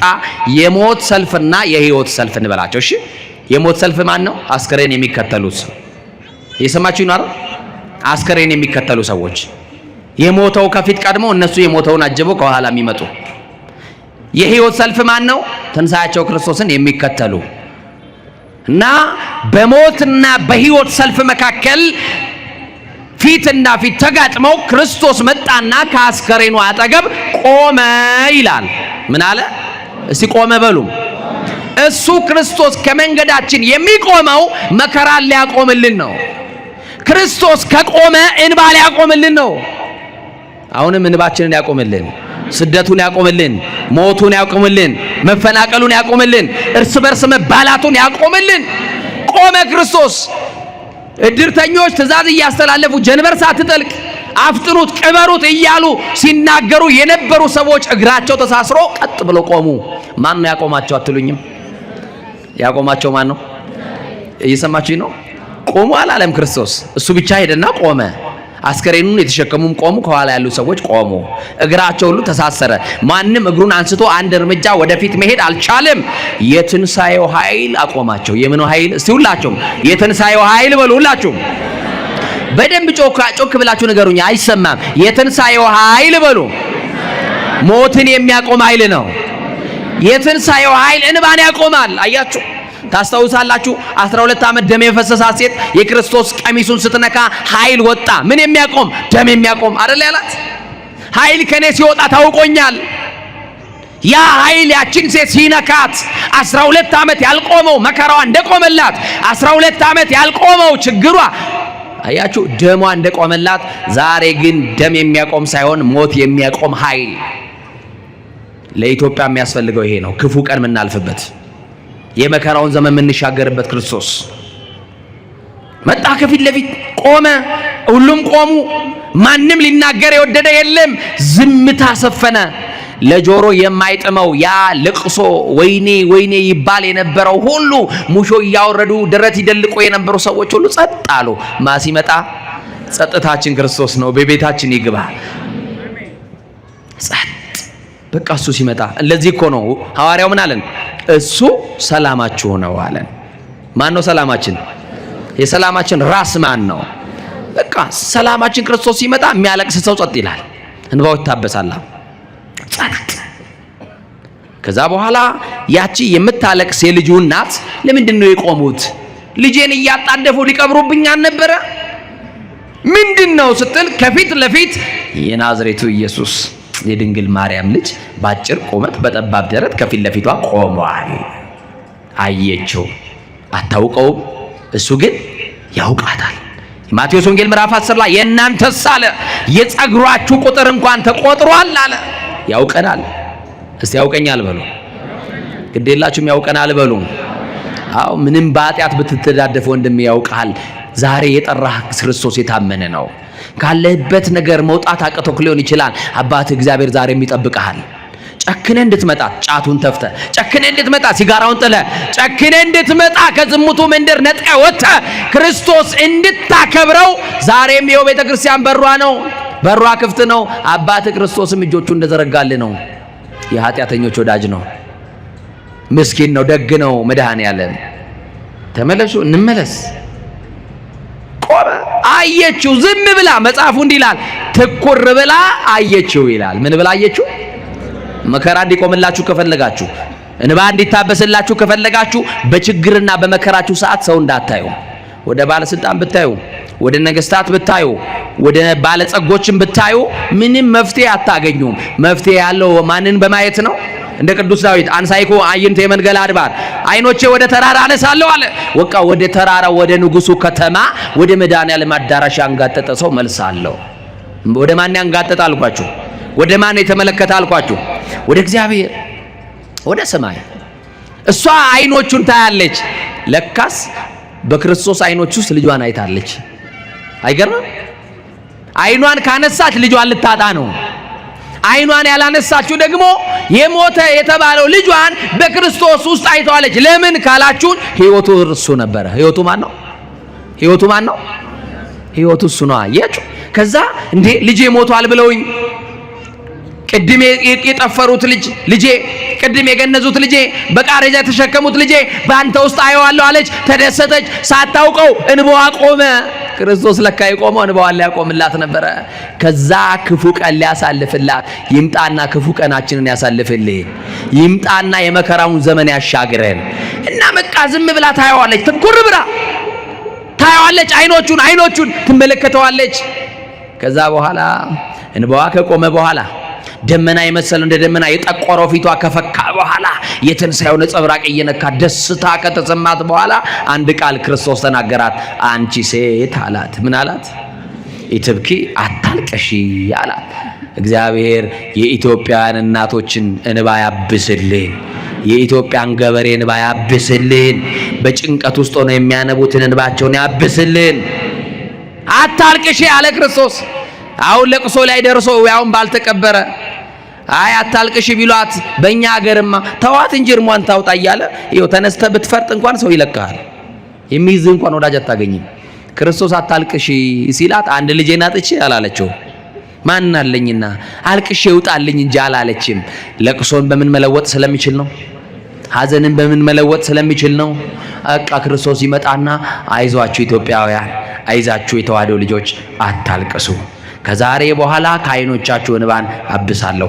ክርስቶስ እንባ ማበስ ብቻ አይደለም የሚችለው፣ የእንባ ምንጮቻችንንም ማድረቅ ይችላል። ያድርቅልን።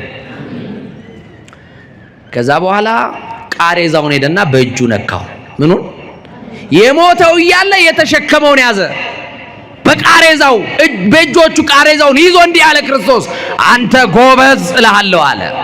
አይዟችሁ ኃጢአት ያሸነፋችሁ ወንድሞቼ እህቶቼ አይዟችሁ ጎበዝ ብሎ በብርታት የሚጠራሽ አማኑኤል ብቻ ነው።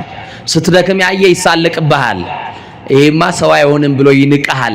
አማኑኤል ግን ደክመህም ሲያገኝክ ጎበዝ በርታ ይልሃል። ድካማችንን የሚያግዝ ጌታ አለ። ለዚህ ነው ብርሃን ዓለም ቅዱስ ጳውሎስ በዕብራውያን መልእክቱ ላይ ምን አለ መሰላችሁ?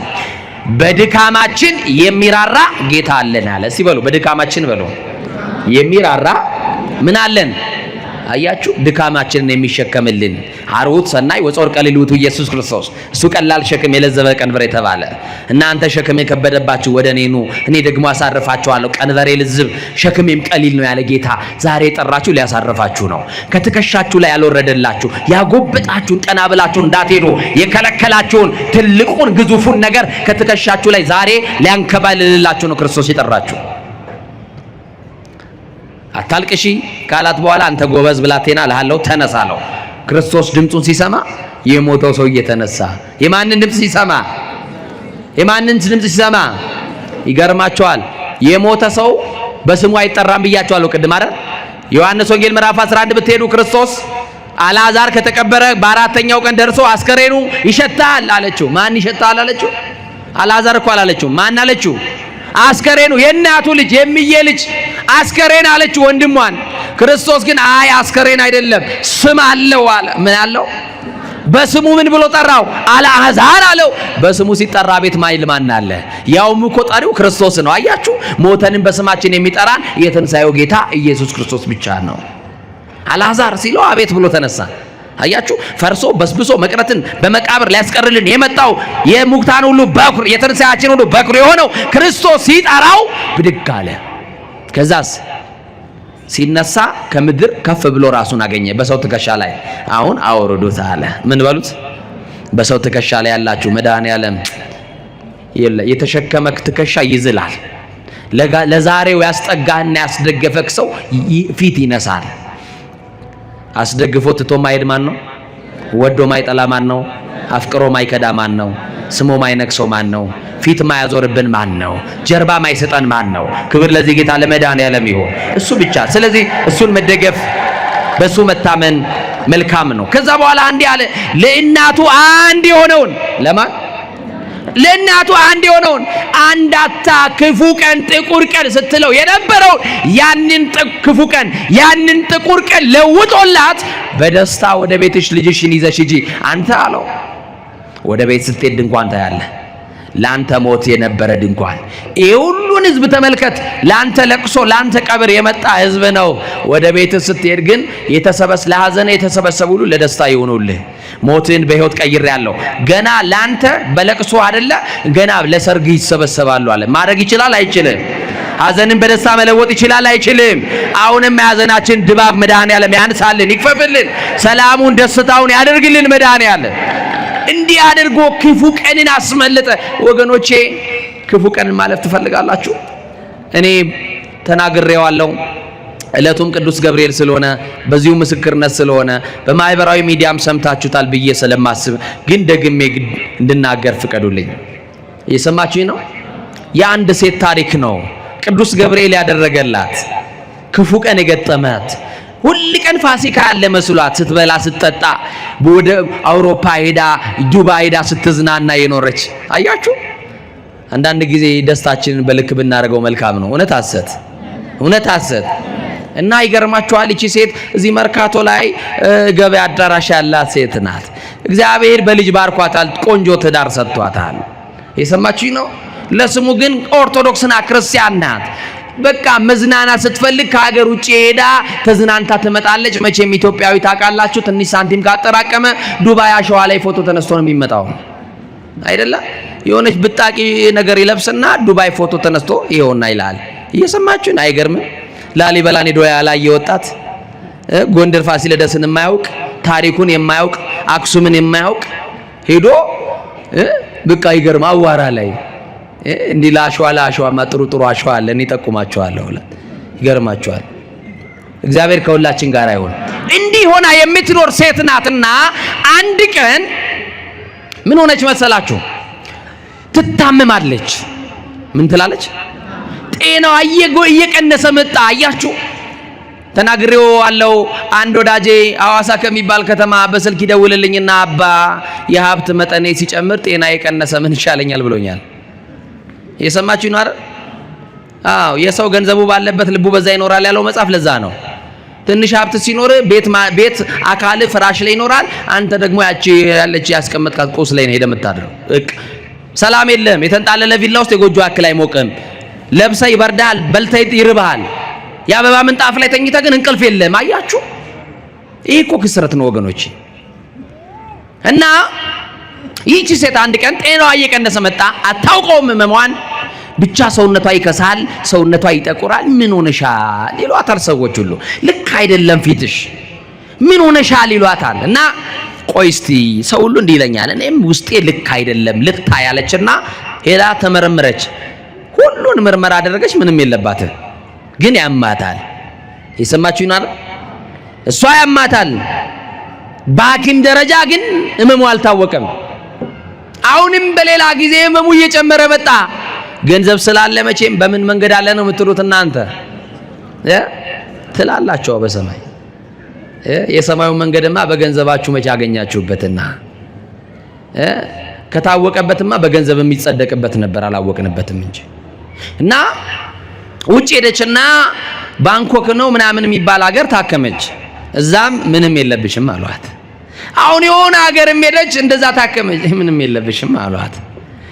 ኢትዮጵያ መጣችና እንጦጦ ኪዳነ ምህረት፣ የእንጦጦዋ ንግስት ኪዳነ ምህረት ትወዷታላችሁ? የራማዋን ንግስት ኪዳነ ምህረትን ትወዷታላችሁ? ማናት የራማ ወካላችሁኝ? በኋላ አወራላችኋለሁ። እግዚአብሔር ከሁላችን ጋር ይሁን። እና ኪዳነ ምህረት መቼም ልጆቿ እኛን በዘርፋፋ ቀሚሷ እኮ ሽፍን አርጋ እኮ ነው ያዘችን። ክፉ ቀንን ልታሳልፈን የመከራውን ዘመን ኪዳነ ምህረት እኮ ነው ያሳለፈችልን አይደለ? ዛሬም እየከለለችን ያለች እኮ አዛኝቷ ስላለች ነው ከኛ ጋር። እና እንጦጦ ሄደችና ምን ብላ ጸለየች መሰላችሁ? ኪዳነ ምህረት አለቻ፣ እኔ ማሪኛት ማሪኝ ብዬ አልለምንሽም፣ በሽታዬ ምን እንደሆነ ግን ግለጭልኝ፣ ለሚጠይቀኝ ሰው በዚህ በሽታ እኔ ታመምኩት እንኳን ልበል አለች። አያችሁ፣ ግማሹ መድኃኒት ፈልጎ፣ ሌላው ደግሞ በሽታውን ማወቅ ፈልጎ ሄዶ ይሄዳል ቤተክርስቲያን። ለመነቻት፣ ተማጸነቻትና ከእንጦጦ ስትመለስ አንድ የሆነ ክሊኒክ ነገር ታነብና ቆይ ማን ያውቃል እዚህ ገብቼ ብታይትልና ዶክተር ያመኛል ሙሉ ምርመራ ማድረግ ፈልጋለሁ ትልና ምርመራ ስታደርግ ዶክተሩ መንገር ይፈራና ያስተዛዘነ ብዙ መክሯት ብዙ ነገር ብሎ ያው ታውቃላችሁ ብሬን ዎሽ አድርጎ ነው አይምሯችሁን መጠን መጀመሪያ በደንብ ይጠብቅላችኋል አይደል? ከዛ በኋላ ምን አላት መሰላችሁ? ባለቤት አለሽ? አዎ። ልጆች ወልደሻል? አዎ። አሁን የምነግርሽ ነገር በቃ ራስሽን ትሪት ማድረግ ነው የሚጠበቅብሽ። በደምሽ ውስጥ ካንሰር የሚባል ነገር አለ አላት። ምን አለ አላት? በሰው እጅ ከመውደቅ ይጠብቃችሁ። ታማችሁ ባልጋ ከመውደቅ ይጠብቃችሁ። በጣም አዘነች፣ ራሷን ሳተች፣ ወደቀች። ጠበቃት ዶክተሩ ራሷን እስከምትነቃ ድረስ። የባለቤትሽን ስልክ ስጭኝ አላት።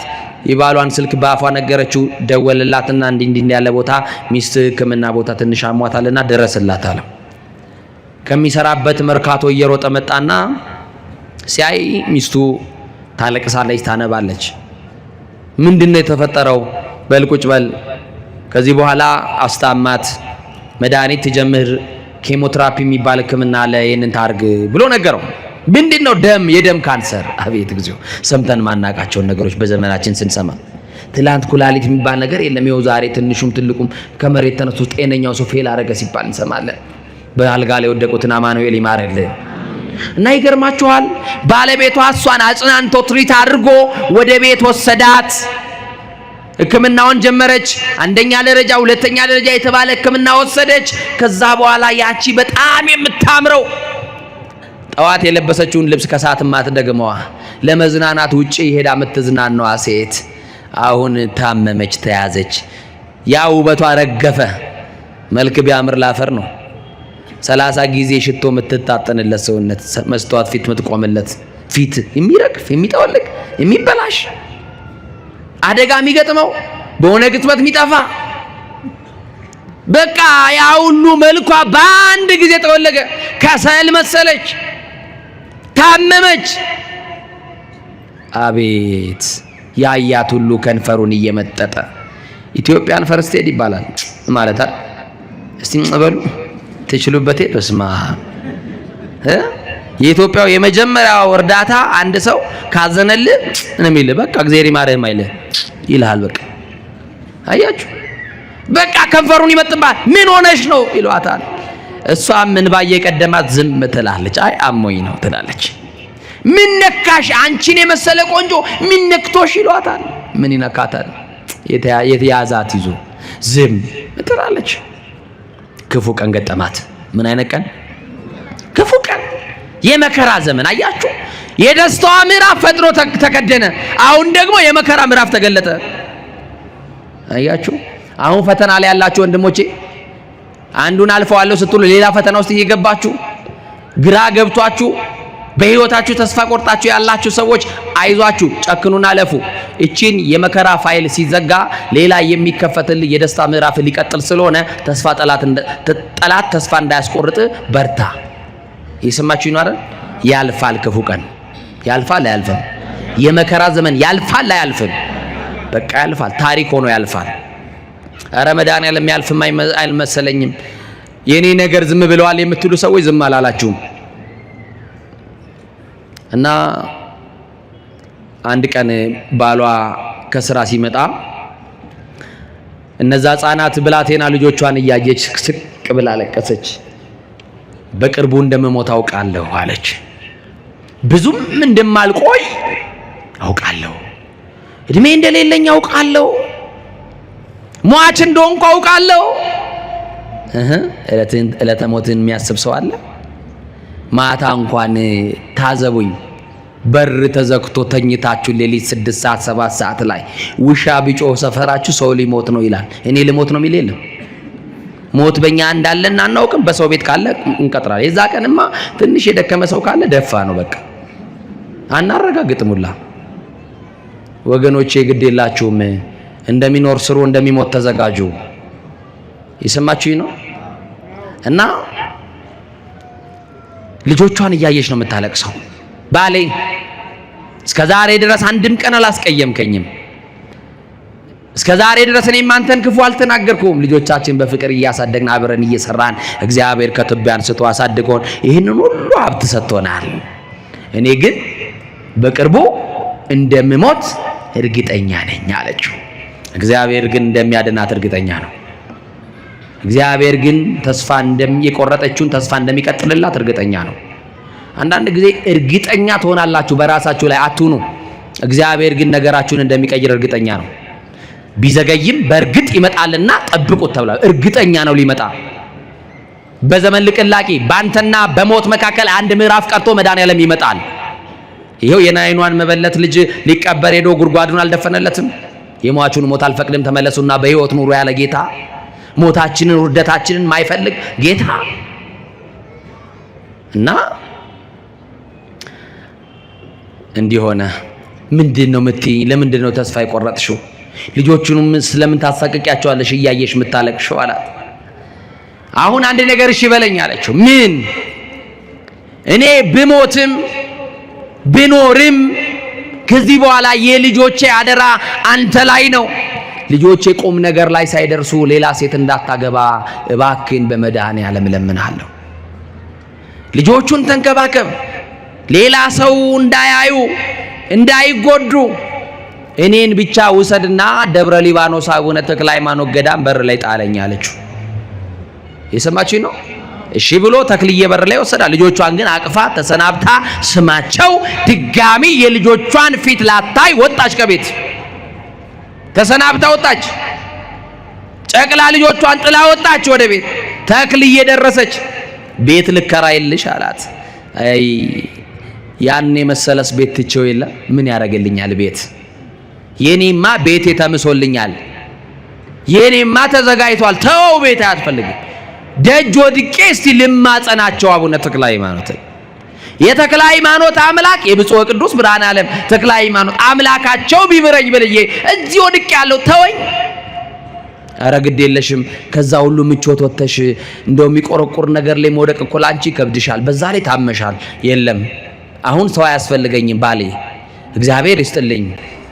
ይሰማችሁ ነው በላንተ ተመለስ ለልጆቹ ብላ አሰናበተችው። መጠለያ ላይ ወደቀች። ጸበል ያመጡላታል፣ እምነት ያመጡላታል። ከቻለችም በርትታ ሰው ደግፏት ሄዳ ትጠመቃለች ደብረ አስቦ። ያልቻለች ቀን ደግሞ መጠለያዋ ላይ አባቶች መነኮሳት መጥተው ያጠምቋታል። እንዲህ የሆነች መከራን ቀን መግፋት ጀመረች። ጌታ ሆይ አታሰቃየኝ ባክህን፣ ሹልክ አድርገኝ፣ የሰው ፊት ሳላይ ሰው ላይ ሳልወድቅ ባክህን ብላ ትለምነዋለች። አንድ ቀን ምርር ብላ ሞቷን እየተመኘች ስትጸልይ አደረች። ሌሊት ግን ህልም አየች። የሰማችሁ ነው? ብፁዕ ወቅዱስ በሉ እስቲ። ብርሃነ ዓለም ጻድቁ አቡነ ተክለ ሃይማኖት በረከታቸው ይደረሰ። የበረከት አባት ናቸው። ቤታችሁ ይግቡላችሁ። እሳቸው በህልም ተገለጡላትና እንዲህ አሏት። ልጄ አሏት። ልጆቼ ይበሉና ልጄ አሏት። ያንቺን ነገር የያዘው ገብርኤል ነው አላት በህልሟ። ያንተን ነገር የያዘው ቅዱስ ገብርኤል ነው። አመስግነው በደንብ አድርገህ። ያንቺ ነገር የተያዘው በቅዱስ ገብርኤል ነው፣ በመላኩ እጅ ነው። እግዚአብሔር ነገርሽን ሊቀይር ወደ አንቺ ህይወት የላከልሽ መልአክ ገብርኤል ይባላል። ከነደደ እሳት የሚያወጣ የአናብስትን አፍ የሚዘጋ የፈላውን ውሃ የሚያቀዘቅዝ ስሙ ኃያል የሆነ ገብርኤል የራማው ልዑል ከራማ መጥቶ ከዓይን ጥቅሻ ፈጥኖ ከንፋስ ቀድሞ አንተን ከሞት መንጋጋ ነጥቆ ሊያወጣ ወደ ህይወት የሚመጣው መልአክ ቅዱስ ገብርኤል ይባላል። አመስግኑት፣ አመስግኑት ቅዱስ ገብርኤልን። ቻይና ነው እንደ እጅ ይሰራላችሁ። እስቲ ስላሴ እጅ የሰጠው አመስግኑ በደንብ። እና ጠዋት ላይ አንድ መነኮስ አገኘች። አባ እንዳይሄዱ እንዳያልፉኝ ስለ መድኃኔዓለም ስለ ብፁዕ ወቅዱስ ስለ አቡነ ተክለ ሃይማኖት። ምን ነው ልጄ፣ ምን ነው እንዲህ አይነት ጥሪ የምትጠሪኝ? አይ አይደለም የሆነ ህልም አይቻለሁ። ምን አየሽ? አቡነ ተክለ ሃይማኖት ጻድቁ ያንቺን ነገር ገብርኤል ይዞታል ብሎኛል። ገብርኤል እዚህ አካባቢ አለ እንዴ? አዎ ገብርኤል አለ። የት አለ? እዚህ ፍቼ የሚባል ከተማም ገብርኤል አለ። እዚህ ደብረ ጽጌ የሚባል ከተማ ማን አለ? ገብርኤል አለ። እኛ ያለንበትም መካከላችን ቅዱስ ገብርኤል አለ። አመስግኑት። ብርሃናዊ መልአክ ሊባርከን አለ። በመካከላችን ቅዱስ ገብርኤል አለ። እሱ የሌለበት መሻል አለ። ችግሩ ስትሆን አለ ገብርኤል። መከራው ስትሆን ሊያወጣም አለ። ከአደጋም ያወጣህ እሱ ነው ገብርኤል። እና በቃ ገብርኤል አለ አሏትና ወደ ፍቼ ላኳት። እየሰማችሁ ነው? ፍቼ ገብርኤልም መጠለያ አስፈቀደችና መጠለያ ላይ ወደቀችና በቃ ልክ በ18 የአቡነ ዮስጣጤዎስ ዕለት ለቅዱስ ገብርኤል ዋዜማው ዕለት ምርር ብላ አሁንም አለቀሰች። የኔ ነገር አንተ እጅ እያለ አንተም ዝም አልከኝ ገብርኤል አለችው። እየሰማችሁ ነው? ከዛ በኋላ እንዲህ ብላ አምረራ አለቀሰችና ጠዋት ቅዱስ ገብርኤል ቅዳሴ ሲቀደስ ቆማ ማስቀደስ አልቻለችም። መጠለያዋ ላይ ሆና ጨረሰች። ካህኑ ከቅዳሴ ወጥቶ ህዝቡን ሲባርክ መስቀል ነው እጅን የሚያሳልመው? ንገሩኛ፣ በደንብ መልሱልኝ። አትሳለሙም፣ ዳር ላይ ነው የምትቆሙት ማለት ነው። አያችሁ ምንድነው የሚያሳልሙት? በኪዳን ሰዓት አይደለም። በምን ሰዓት? በቅዳሴ ሰዓት። ለምንድን ነው እጁ የሚያሳልመው?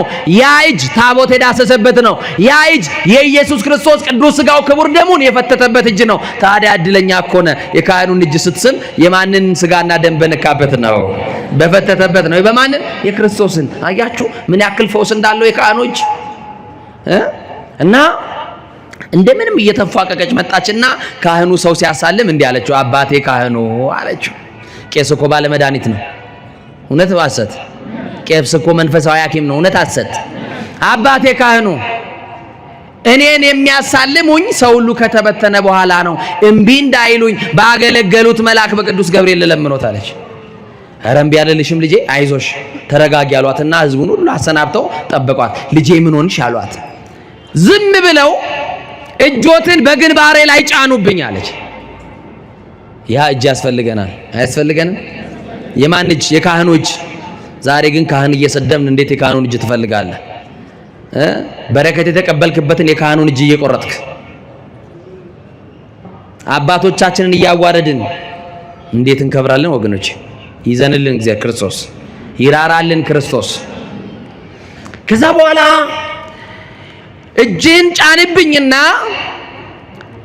ቅዳሴ በቀደሰበት አንደበት ስጋ አምላክ በተቀበለበት አንደበት እፍ በልብኝ። ምናልባት ያ ደግ መልአክ ሚካኤል የባህራንን የሞት ደብዳቤ እፍ ቢልበት በሕይወት እንደተቀየረ መልአኩ ገብርኤልም የኔን ነገር በሕይወት ሊቀይር ስለሚችል ምን በልብኝ አለችው? እፍ በልብኝ አለችው። እንዲህ አላት። ካህኑ እጁን ጭኖ እንደ እምነትሽ ይደረግልሽ፣ እንደ እምነታችሁ ይደረግላችሁ። ታማችሁ የመጣችሁ እግዚአብሔር ፈውስ ያደርግላችሁ። ተጨንቃችሁ የመጣችሁ ከጭንቀታችሁ ይገላግላችሁ። በችግር የመጣችሁ ዘመድ የጠላችሁ ሰው የሸሻችሁ ተስፋ ቆርጣችሁ ያላችሁ ሰዎች ሁሉ እግዚአብሔር ዘመድ ይሁናችሁ። ተስፋ ቆርጣለች። ከዛስ እፍ አለባትና እንደ እምነትሽ ይደረግልሽ ሲላት የማታውቀው ሰላም የማታውቀው ደስታ ግን ያለችው ክፉ ቀን ገጥሟት ነው። እየሰማችሁ ነው። ተመልሳ መጠለያዋ ላይ ሄደችና ደስ ብሎኛል፣ ለምን ደስ እንዳለኝ ግን አላውቅም፣ የሆነ ነገር ግን ቀሎኛል እያለች መጠለያዋ ላይ እግዚአብሔርን ታመሰግነዋለች፣ አምላከ ገብርኤልን ታመሰግነዋለች። ከዛ በተኛችበት የዛን ዕለት ብርሃናዊው መልአክ ቅዱስ ገብርኤል ዳንኤልን የረዳው መልአክ፣ አናንያ አዛርያ ሚሳኤልን የረዳው መልአክ አያችሁ፣ ቂርቆስና ኢየሉጣን የረዳ የተራዳ ቅዱሳንን የረዳ መልአክ አብሳሪው መልአክ ቅዱስ ገብርኤል መጣና ልጄ ሰላም ላንቺ ይሁን አላት። ደነገጠች። ካህኑ እንዳደረገ እጁን አመጣና በግንባሯ ላይ ጫነ።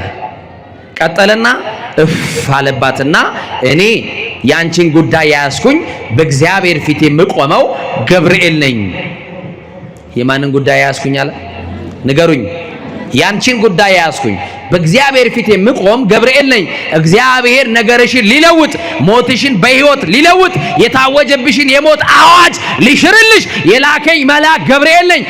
የዛሬ ወር ደግሜ ወደ አንቺ እመጣለሁ አለ። የዛሬ ወር ደግሞ ወደ ቤታችሁ ይምጣ ይሄ መልአክ። የዛሬ ወር ደግሞ ወደ ኑሯችሁ ይምጣ፣ ወደ ትዳራችሁ ደግሞ ይምጣ። ደግሞ ደጋግሞ መልአኩ ገብርኤል ይምጣልን የምትሉ አመስግኑ፣ ከፍ አድርጋችሁ አመስግኑት። ደግሜ እመጣለሁ፣ ደግሜ የምመጣው አላት። ከኔ ጋር ናችሁ? የዛሬ ወር ደግሜ የምመጣው አላት። እየሰማችሁኝ ነው? እኔ እንዳገኘሁሽ፣ እኔ እንዳናገርኩሽ ለሰው እንዳትናገሪ። ጸጉሯ ከበሽታው የተነሳ ተነቃቅሎ አውልቋል። ያቺ በጣም ትልቅ ጸጉር የነበራት ሴት ናት። እስከሚቀጥለው ወር ድረስ የጠወለገው መልክሽ ወደ ነበረበት ይመለሳል። የደረቀው ጸጉርሽ እንደ አዲስ ሕፃን እንደሚያበቅል ጸጉር ታበቂና ሌላ ጸጉር ያያቸው። ከዛ በኋላ ወደ ነበረ መልክሽ ትመለሻለሽ። ልክ ደግሜ በዛን ዕለት እባርክሻለሁ ብሏት ሄደ። ጠበቀች። ሰዎች መጥተው እንጀራ እየፈተፈቱ ለነፍስ ያሉ ሰዎች ሲመጡ ሲያዩት ፊቷ እየተስተካከለ ነው። እንዴ እቺ ሴት ምን አግኝታ ነው ይላሉ። ምን አግኝታችሁ ነው እዚህ የተቀመጣችሁ? እስካሁን ዳ ቢሮ ደከማችሁ፣ ስራ ውላችሁ እስካሁን የተቀመጣችሁ ምን አግኝታችሁ ነው ከተባላችሁ፣ መድኃኒዓለም ምን አግኝተን፣ ምን አግኝታችሁ ነው ሲሏችሁ፣ ኪዳነ ምሕረትን አግኝተን፣ ምን አግኝታችሁ ቃል ገብርኤልን አግኝተን፣ የተሻሉትን እኮ አግኝተን ነው የቁጭ ነው አይደለ? እና ሰው ይገረማል። ልክ በ19 የቅዱስ ገብርኤል በእለቱ በነገራት ቀን መሰረት ታላቁ መልአክ መጣና በውስጥሽ የነበረውን የደም ካንሰር ተሰርዟል፣ አሁን ሙሉ ጤነኛ ነሽ፣ ተሰናብተሽ የወጣሻቸውን ልጆች ድጋሚ ታገኛለሽ፣ የልጆችሽን ዓለም ታያለሽ፣ ልጆችሽን ቆመሽ ትድሪያለሽ፣ የልጆችሽን ደስታ ታያለሽ አላት። መልአኩ መጣና ልጆችሽንም አቅፈሽ ተሰናብተሽ ነበረ፣ ወደ ቤት ተመልሰሽ ልጆችሽን ገና አሳድገሽ አስተምረሽ አስመርቀሽ ልጆችሽን ድረሽ ደግሞ ደስታቸው ታያለሽ። ነገርሽ እንዲህ ተቀይሯል። ያንቺ ክፉ ቀን አልፏል። የመከራው ዘመን አልፎልሻል። ያሳለፈልሽ እግዚአብሔር እኔ መልአኩን ልኮ ነው ብሎ ነገራት።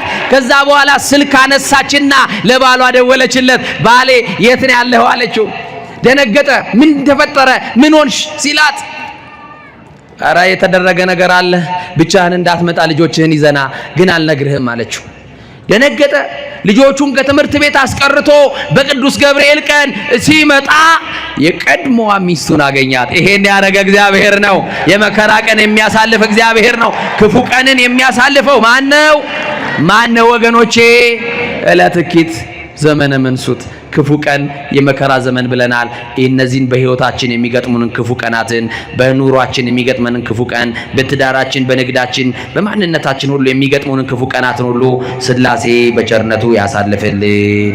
ማን ያሳልፍልን? አምነው ነበሩ ካዱ፣ ቆርበው ነበሩ አፈረሱ ከመባል ይጠብቀን። ካገኙ ማጣት ከገቡ መውጣት የሌለባትን ተስፋ የምናረጋትን መንግስቱን ሥላሴ ያወርሰን። የሥላሴ ቸርነት፣ የድንግል ማርያም አማላጅነት፣ የመልአኩ የቅዱስ ገብርኤል ጠብቆቱ አይለየን። ታኅሳስ 5 ሚሊኒየም አዳራሽ የራማ ቅድስት ኪዳነ ምሕረት አንድነት ገዳም አንድ ጥሪ አስተላልፏል። ትኬቱ በመካከላችሁ ይዞራል። ራማ ኪዳነ ምሕረት ከወልዲያ ቆቦ ከተማ በኩል የሚገባ መንገድ ነው። በረሃን ያሉ አባቶች ነው ያሉበት። እግዚአብሔር ስሙ የከበረ ይሁን። እዛ ያሉ አባቶች መነኮሳት ቁጥራቸው 200 ነው። ስንት አልኳችሁ? በአንዱ ገዳም ጸንተው 200 መነኮሳት በገዳም ውስጥ ሆነው ስለ ኢትዮጵያ ሰላም፣ ስለ አንተና ስለ እኔ፣ ስለ ሁላችን ሰላም የሚጸልዩ አባቶች አሉ። ገዳሙ የሚታወቀው ብዙ ጊዜ በብቃት ብዙ አባቶች ይበቁበታል። አያችሁ፣ ከ10 ማዕረጋት የሚደርሱ ቅዱሳን አባቶች በገዳሙ ላይ ይሰወሩበታል። ትልቅ ገዳም ነው። ኪዳነ ምሕረትን በዛ ገዳም ሱባኤ ይዞ በፍልሰታ ሄዶ የለመናት መልስ ትሰጣለች። የታመመ ከሆነ ትፈውሰዋለች። ጭንቀት ካለበት ትፈታለታለች። ድንግል ማርያም ፈቺ ናት ወገኖቼ። ደግሞ የራማ ቅድስት ኪዳነ ምሕረት አንድነት ገዳም አበምኔት በመካከላችን ቁጭ ብለዋል። ቀጥሎም ደግሞ አሁንም ከገዳሙ የመጡ መጋቢ በመካከላችን አሉ። ትኬቱ እናንተ ሚሊኒየም አዳራሽ ለቦታው የሚደረገውን ልማት የሚሰሩበትን አባቶች ከመከራ እንዲወጡ እንድናግዛቸው የሚጦሩበትን ነገር ማድረግ ስለሚገባን ይሄንን እንድታግዟቸው። ሌላ ደግሞ 300 የሚሆኑ ደቀ መዛሙርቶች አሉ። እየሰማችሁኝ ነው? ዩኒቨርሲቲ ነው፣ መንፈሳዊ ትምህርት ቤት ነው። የአብነት ተማሪዎች አሉ፣ ቅዳሴ የሚማሩ ነገ ቤተክርስቲያን ገብተው የሚቀድሱ የመጽሐፍ መምህር፣ የአራቱም ጉባኤያት አለ፣ ድጓው፣ ያቋቋሙ፣ የዝማሬ ማዋት፣ የሁሉም ትምህርት ቤት በዛ ቦታ 300 ተማሪዎች አሉ። እናንተ ይሄንን ቲኬት ስትገዙ እነዛን ተማሪዎች ትረዳላችሁ፣ ታግዛላችሁ። እናንተ ይሄንን ቲኬት ስትገዙና በሚሊኒየም አዳራሽ ስትገኙ እዛ ያሉ አባቶችን አግዛችኋል፣ እነሱም በጸሎት ያግዟችኋል። ማሳሰቢያዬ ነው። እግዚአብሔር ሁላችሁንም ይባርካችሁ። ይሄ ታላቅ መልአክ ስትወጡ ከፊት ሆኖ ይምራችሁ፣ ስትገቡ ከኋላ ሆኖ ይከተላችሁ፣ ክፉን ያርቅላችሁ፣ ልጆቻችሁን ያሳድግላችሁ፣ ስራችሁን ይባርክላችሁ፣ ትዳራችሁን ይባርክላችሁ። አብሳሪው መልአክ አይለያችሁ። ይቆየን። ይህ የላችሁም ነው። በዚህ ኦርቶዶክሳዊ ቻናል መዝሙር የሚጠብቀኝ አይተኛ፣ ስብከት፣ ቤተ ክርስቲያን የምታስተምራቸው 4 ጉባኤያት አሏት። የተለያዩ ክብረ በዓላትን በቀጥታ መከታተል ይችላሉ። ቻናላችንን ሰብስክራይብ በማድረግ አገልግሎቱን ያግዙ።